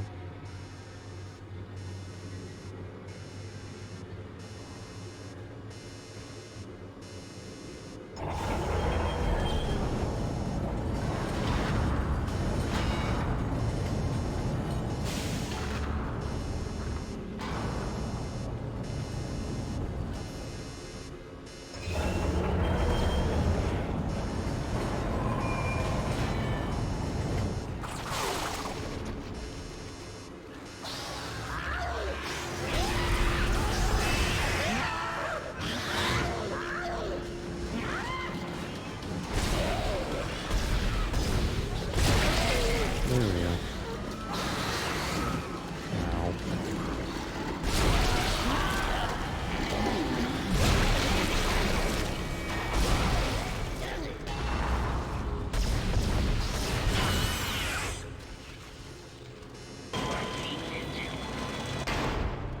Ow. There we go. Thank goodness.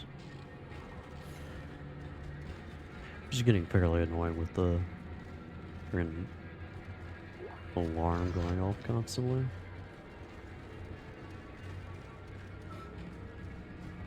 Resources. Resources galore. I need more money. I'm not a millionaire yet.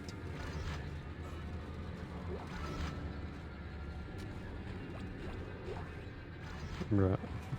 Anybody ask Isaac how he got so much money? It's like, no. Reasons.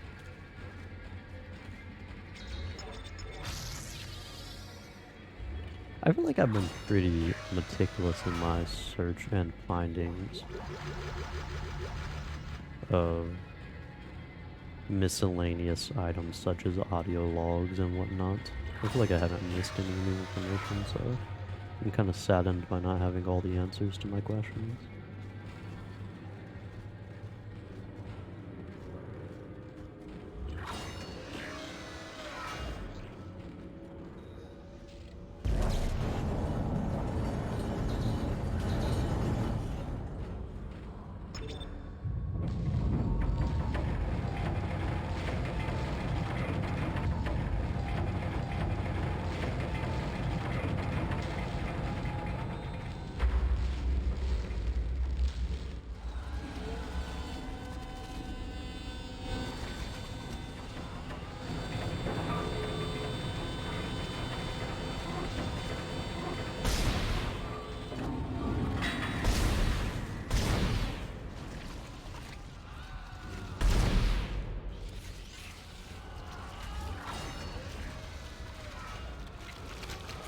Isaac, you're almost there. You'll have to restore power to the bridges to move the marker through this area.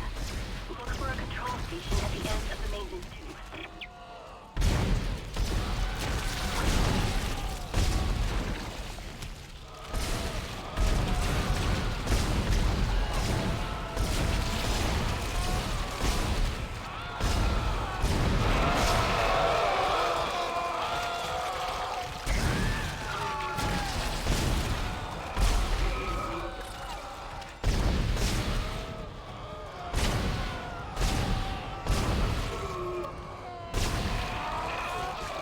There we go. Bruh. Brother. I know for a fact most of that shit already. You dead? No? There you go. Now you're dead.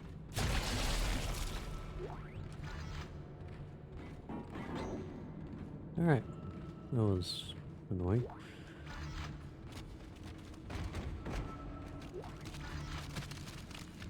I'm also going off the idea that necromorphs are formed based off of like people dying while being infected or after being infected.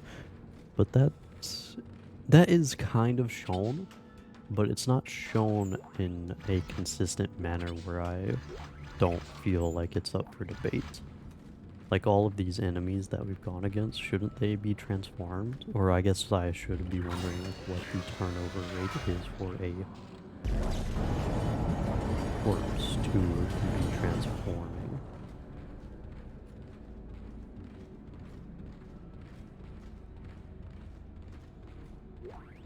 Because you have like the natural transformation from a corpse into one. And then you have, although no, we've seen corpses that have been dead for a while not be transformed.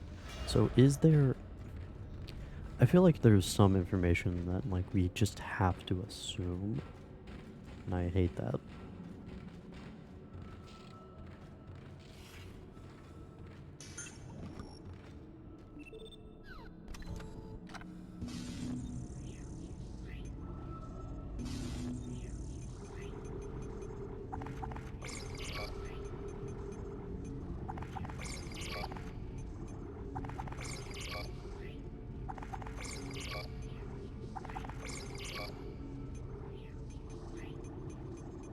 I will say this game consistently gives you, I want to say, too many med packs. I know I bought quite a few just recently because I had so much money, but at the same time throughout this entire game, there have not been many moments where I have feared for my character's health.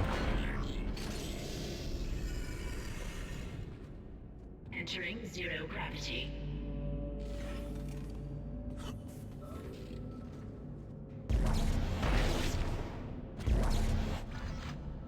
Small med kit. And the small ones don't even feel like they're worth getting because of how many times you're able to get medium ones.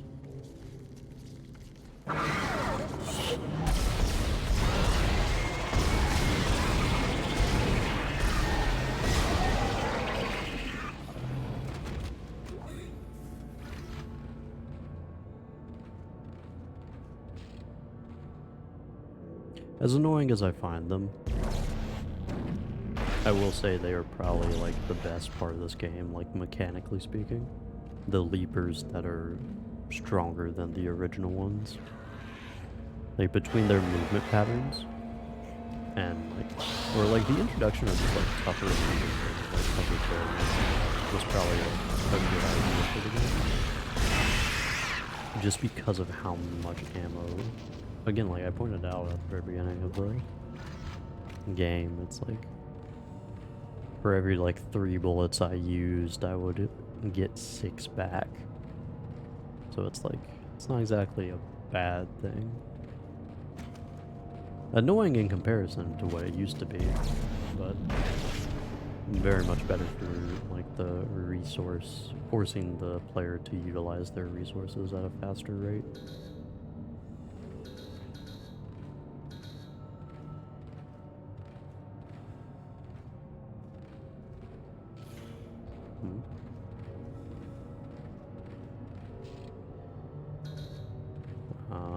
I see. Why can I not jump to that? This jump is jank. I mean, it doesn't make any sense as to, like, why can I not land on that other platform? Like, why? They don't really explain why you can't do certain things in this game, well, at least not to me. Like, what's your limiting factor on just jumping to another surface?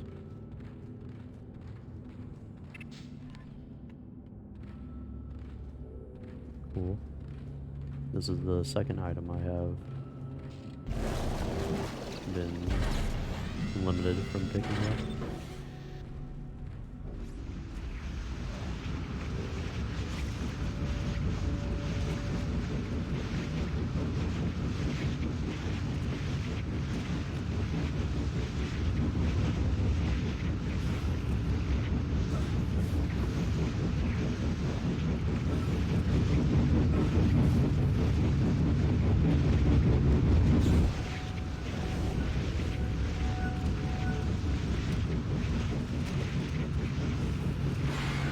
Like, see, I jumped fine for this one.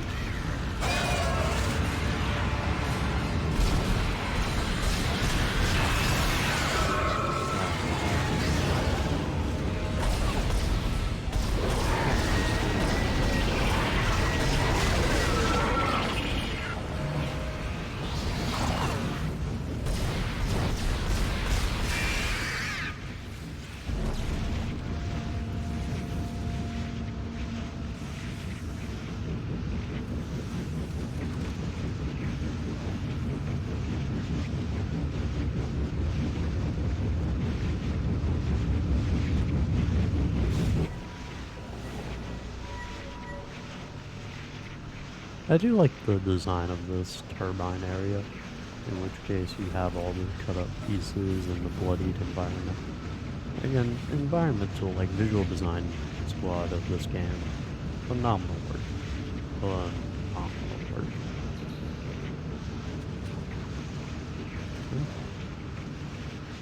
Can't jump up there.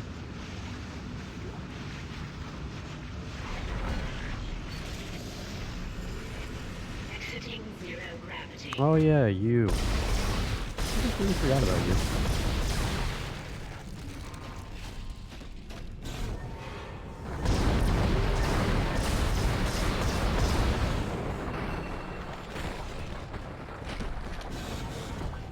Whoops.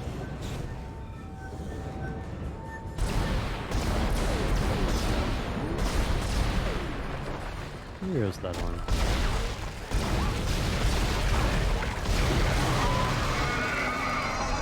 That's your Hammond turn.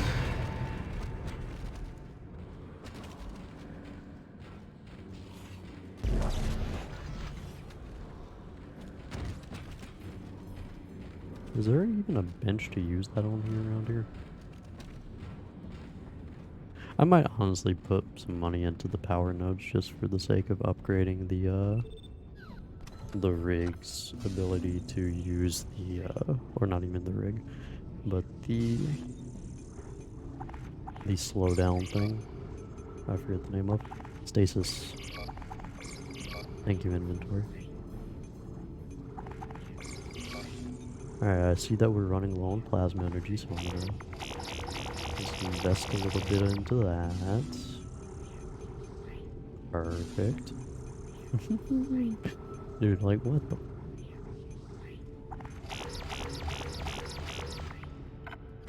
We'll just buy 8 of those.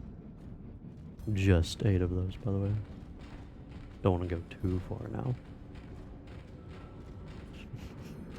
They really replaced, like, giving you all of, like, even when they don't give you, like, all of the ammo that you want. Off the screen.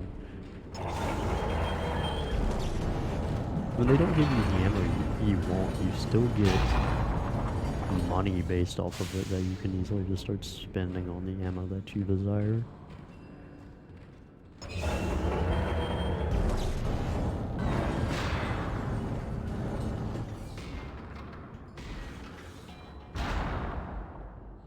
Cool.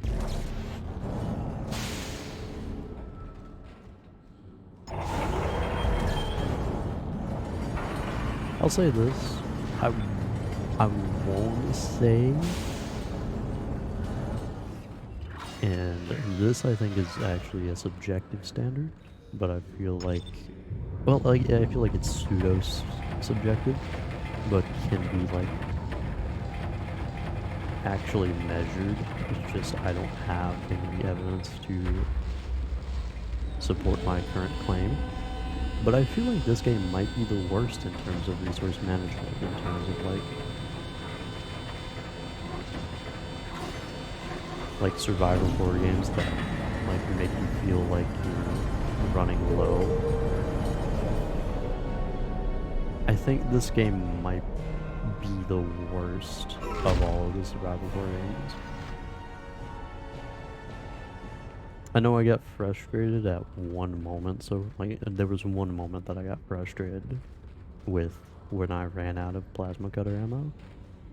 But throughout like every other aspect of this game, I have yet to really feel like that fear that I'm going to run out of resources. Like there was one moment for ammo that was frustrating and one moment that happened with health items, but even then like that was because I think I stored a few away. It wasn't that I didn't have access to them, it was just that I stored them away. Because like, at least in the Resident Evil games, as much ammo as they give you, there are few moments where like I play Resident Evil games very poorly in terms of like I want to kill every enemy that I come across, which isn't how you're supposed to play those games. You're supposed to use your resources smartly, that way you have them for the situations that you can't get out of. And it's like, this game I've been able to run through and kill all the enemies without much issue, without much worry of suffering any consequences because of it. I've actually been rewarded early on for it, and I even made a comment about it. But it's like Resident Evil games, it's like if I do that, sometimes I'll feel worried about like what's like, oh man, my bullet count getting pretty low. Specifically after boss fights that occurs, because then you have like sometimes hordes come after you after that. Evil Within, I want to say my first playthrough before like I used the game, it's like on first run through, kind of similar. Like if you run like do run and gun play style for Resident Evil or Evil Within, you're likely to screw yourself over at some points. In this game, it doesn't feel like it. Like the enemies in this game are tougher, but with all of the resources that they give you, it kind of counterbalances. Alien Isolation, if you run and gun, you're just gonna die. State that now, by the way. If anyone ever plays that, like if anyone ever plays Alien Isolation like that, you are a bold soul. Okay. Boss fight.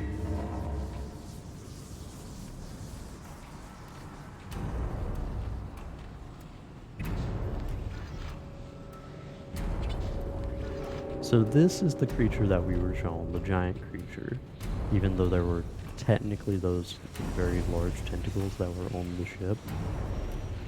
Which, how were those formed, by the way? How was the environment transformed the way that it was? And did this thing somehow infect the bacteria on the ship? And that's what started to cause that?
Okay, yeah, we still have plenty of ammo.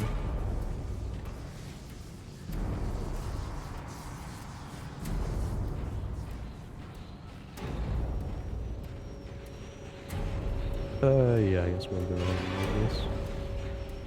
Hello.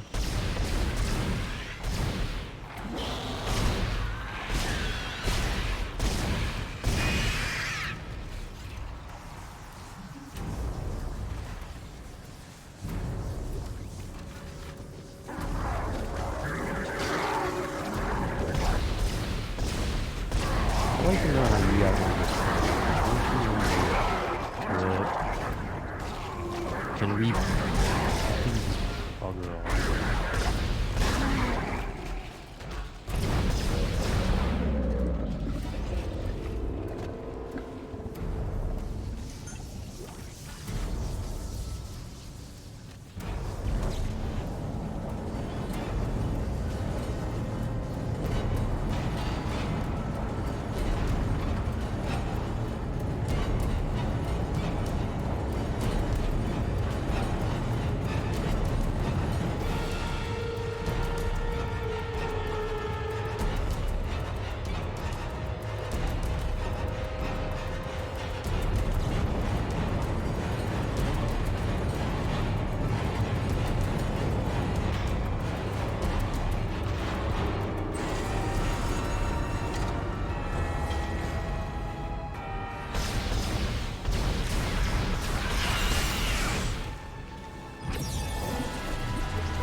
I knew you'd return to me.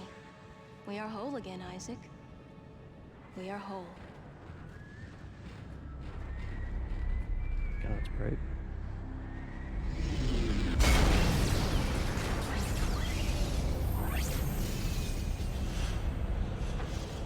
Emergency. Geo-orbital gravity tethers offline. Tectonic load released.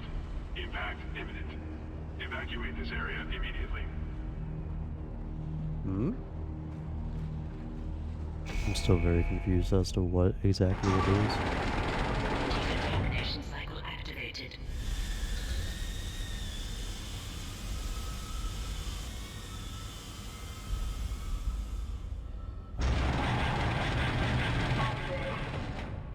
Isaac, you really didn't think I was just gonna walk away, did you? I can't do that. Marker's coming with me. It's a shame. I was starting to like you. Even if you are insane. What, you don't believe me? Take a look at yourself. Better yet, take a look at the video from Nicole. And this time, watch it right to the end.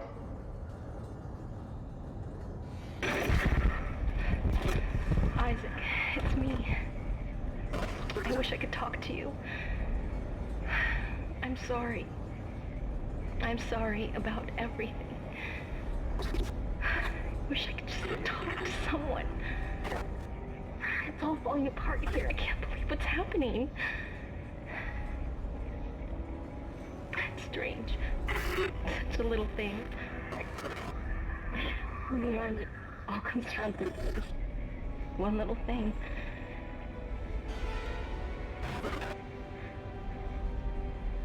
I didn't want it to end like this. I really wanted to see you again. Just once. I loved you. I always loved you.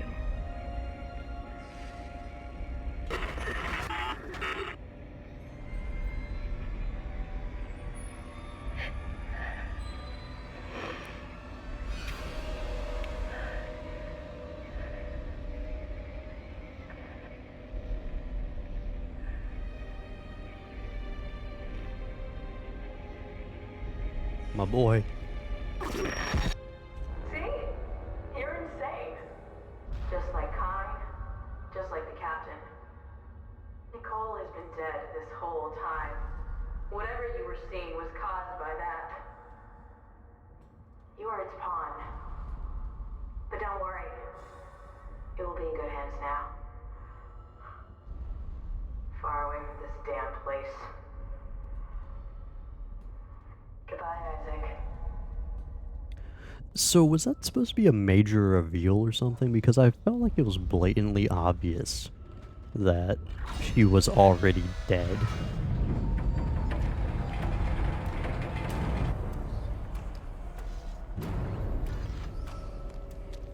I don't know, maybe it was the fact that Nicole kept popping up at such random moments.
The music is quite loud, by the way.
Dear Lord, that is so loud. Also playing it with a 2023 perspective. It was quite a reveal back in 2008. Again, though, like I had no information on this game prior to this, so it doesn't really. It's more of just like I like to theorize a little bit too much, and I've seen a little bit too many like movies and TV shows and like reveals like that to really be surprised and can easily just kind of guess what's about to happen. But yeah, she kept popping up at random moments. Like the only argument I can see for like why people could believe that like she just kept popping up so randomly and she like it was just so sporadic the way that she kept coming in that like I just felt like she had to have been like a delusion of ours. Like the only reason I could see like why she should be a real person, like why she should have actually been there, and why. But this kind of goes into like the point of whenever like games start to give people delusions, they never do them right continuity wise. Even if you went to this game blind, plot twists like that have been done a ton. Yeah, I don't know about since this game came out because I feel like I don't know if this was a reveal type that wasn't done beforehand.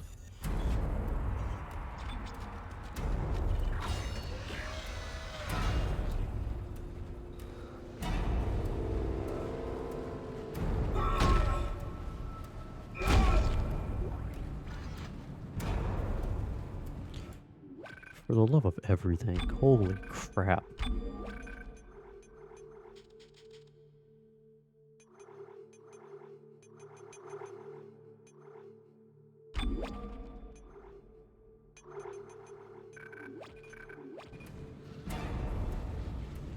Oh my goodness.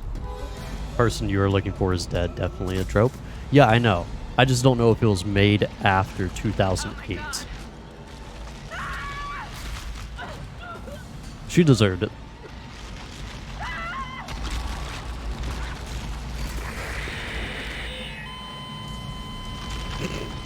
Flatlined.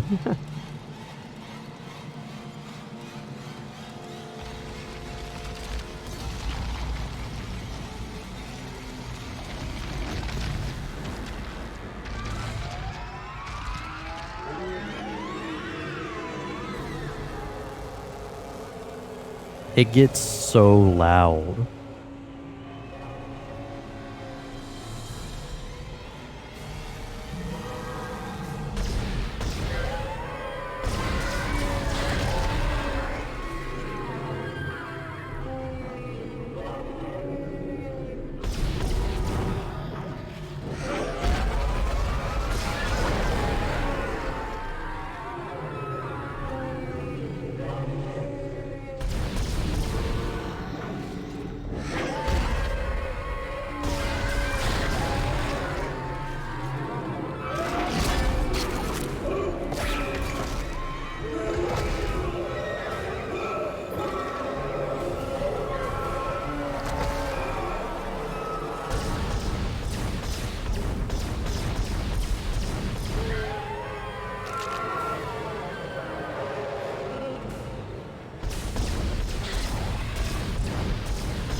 Yeah.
Okay.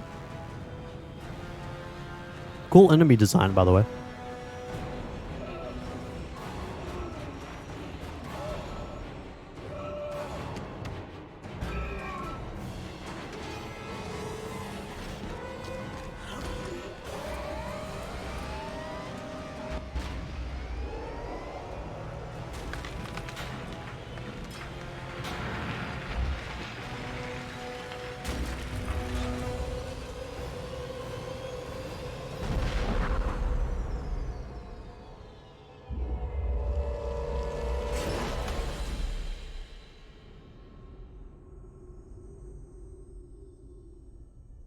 So I'm still confused on what the marker was actually meant for. But like, yeah, the conveniently placed yellow glowing things. I will say, at least in terms of like the innards, like the inside of it, it makes kind of sense for it to be like its heart. Because your heart's obviously going to be a different color than what you are. Although the fact that it's just glowing is very much a video game thing. But I'll go over like the... Isaac, it's me. I wish I could talk to you.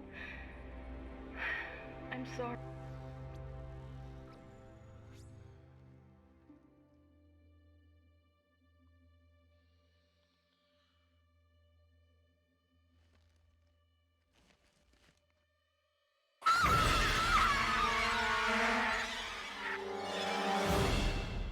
Okay.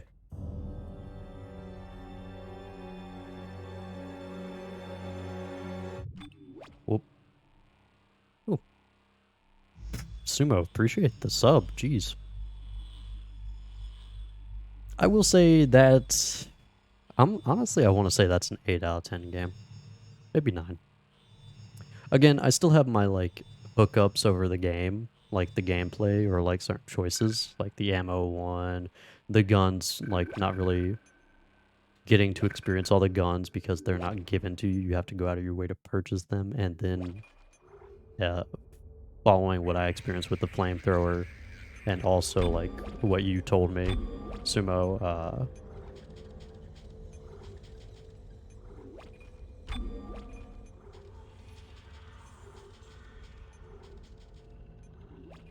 like, with, like, okay, story, I have my questions about, like, the origins of, like, the marker and whatnot still.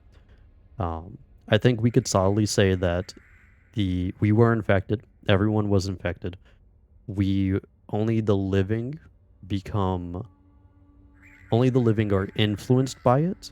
We are not controlled by the hive mind. Necromorphs, however, I believe are under the full control. If I had to take a guess, I think that's inferred, specifically us like seeing Nicole like that, and us not realizing it. Story wise, makes sense as to why we would be influenced rather than controlled. So we still have some form of capacity to make our own decisions, and it would be why the necromorphs would still be attacking us. So on that front, that's solid-ish. Not necessarily outright stated, but enough to where you can figure it out. So to explain this game a little bit, you dragging the marker to the pedestal was to suppress the hive mind and the necromorph infection, but then Kendra removed it for reasons which woke up the hive mind again. You had to fight it. Okay, so my question there is, so the marker is meant to be some form of suppressant. So it's not a housing unit for the hive mind itself. So my question there is, why did the hive mind influence us to bring it down there? And what was the original marker like? Because they said that they found the original marker on Earth, and that was just a replicant.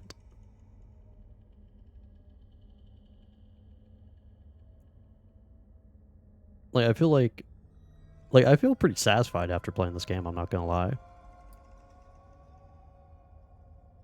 There's a dead space around the marker that stops the necromorphs.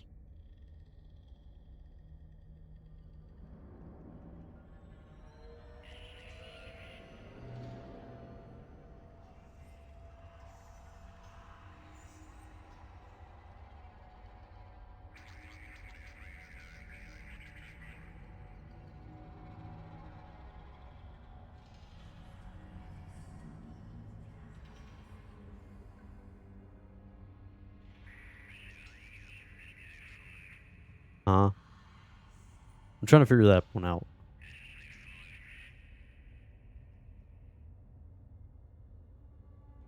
To reiterate what I said before, some pretty big retcons happened in DS1. Lore is pre-contained to DS1.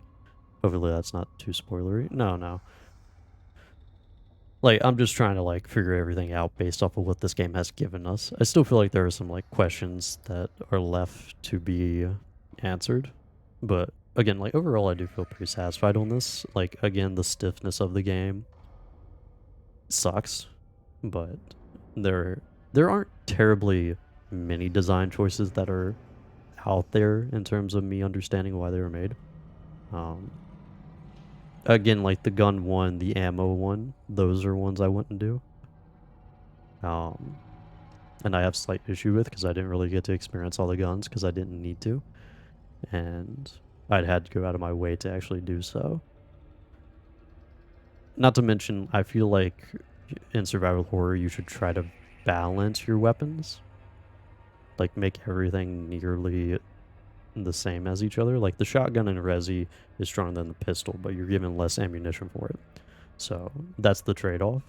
Flamethrower didn't really feel like an equivalent in any way to the plasma cutter. So that was kind of disappointing.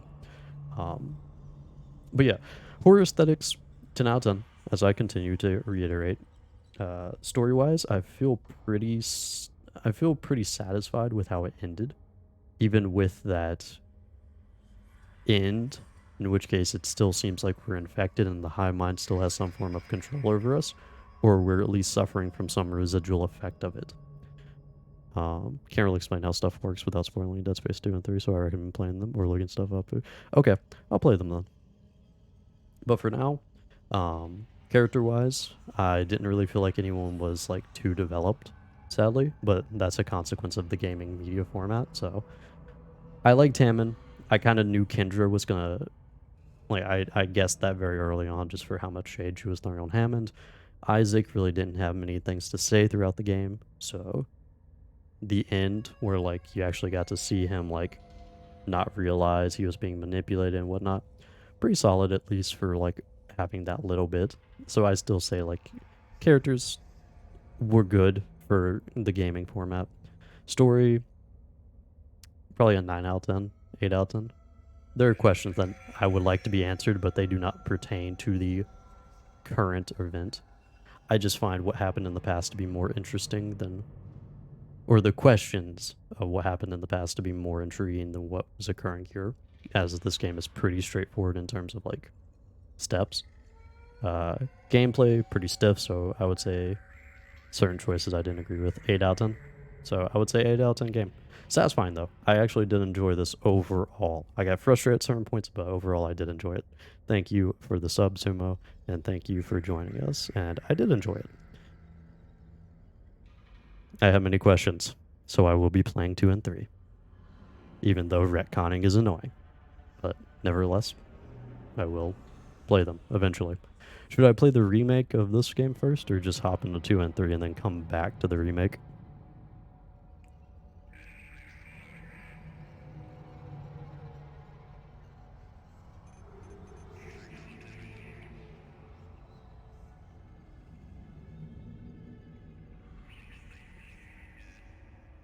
Also, I'm not really going to judge this game based off of boss fights, because survival horror games rarely ever do boss fights well. That last one was very simplistic and fairly easy. I would probably do 2 and 3 first. Alright. Oh yeah, the plant monster I actually started to run out of plasma cutter ammo, so that was a scenario where I was running out of resource. Now, actually, now that I think about it. Final boss is very underwhelming. Cool design, like, again, solid design of enemies throughout, but yeah, the bosses were kind of meh. Even the regenerating enemy didn't feel that oppressive, which I'm kind of happy for after playing Resi 3 and having to deal with Nemesis. So, like, there's that. But yeah.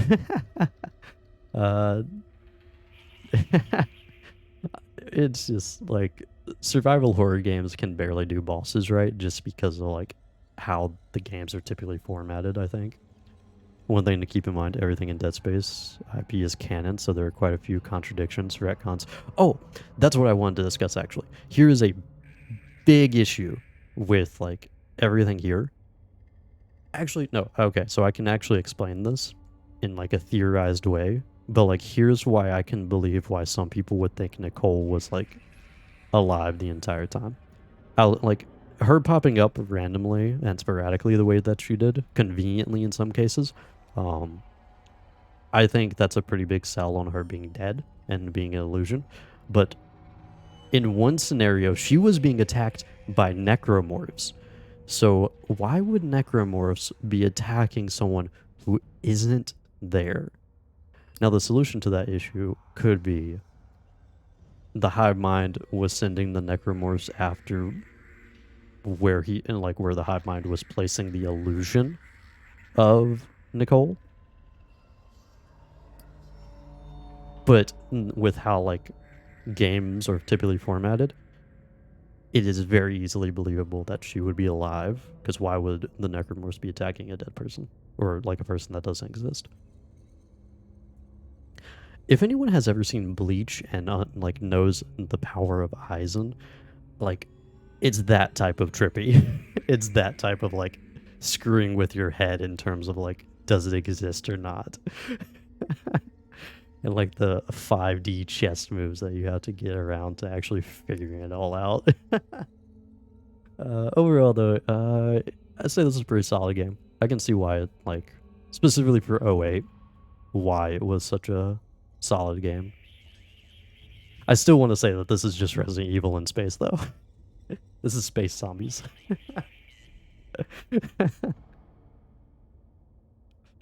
Alright. I don't know, Sumo, you got any last things to say? Check out PC Gaming Wiki for download links in the max. Thank you. Thank you. I will definitely be doing that. But I was wondering if you had oh, thank goodness. I was wondering if you had anything to say in terms of like the Nicole being attacked by necromorphs at one point. Jesus, you played this game 300 hours?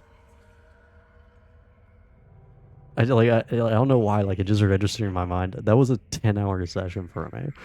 Like, 10-hour, like, playthrough. You played 300 hours? Or is that across, like, the board? Even then, that's a lot of hours. Oh my god. Bruh.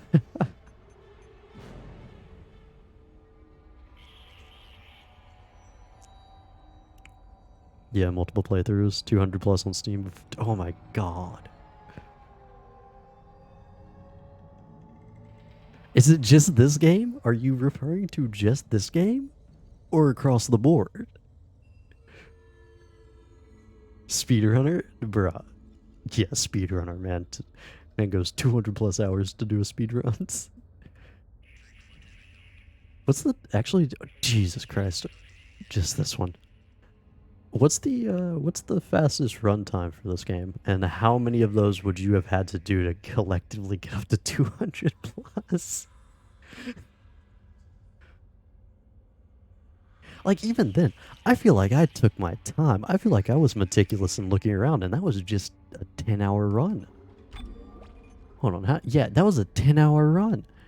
Bruh.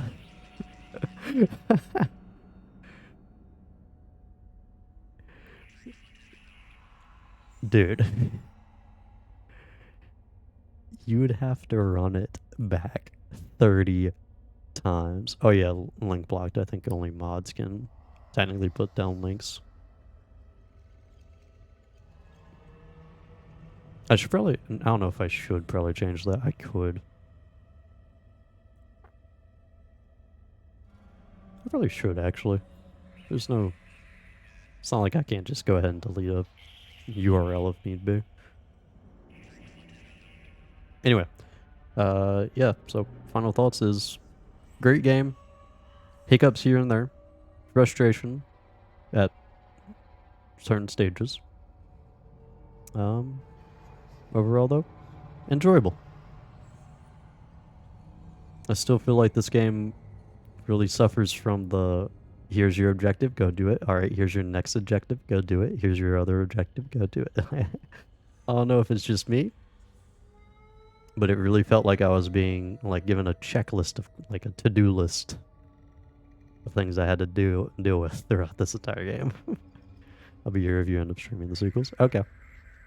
Yeah, we won't play those for a bit because I still have a whole lot more games to play through, but I will definitely get around to them. And then Dark Souls, and then the remake of... Quit giving me things to play. 1 hour and 8 minutes? How? I feel like it takes me 1 hour and 8 minutes just to deal with all the doors I had to go through. What? My goodness.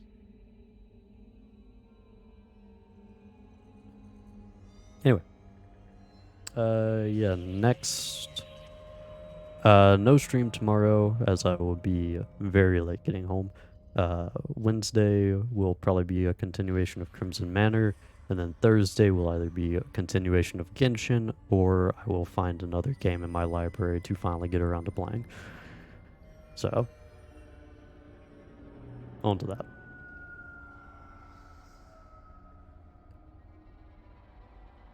Probably dialogue skipping and skipping boxes. Probably. I was very meticulous in my searching, as I typically am, and also my killing of all the enemies. Yeah. Alright. Probably should have thrown that up a while back, but it's fine.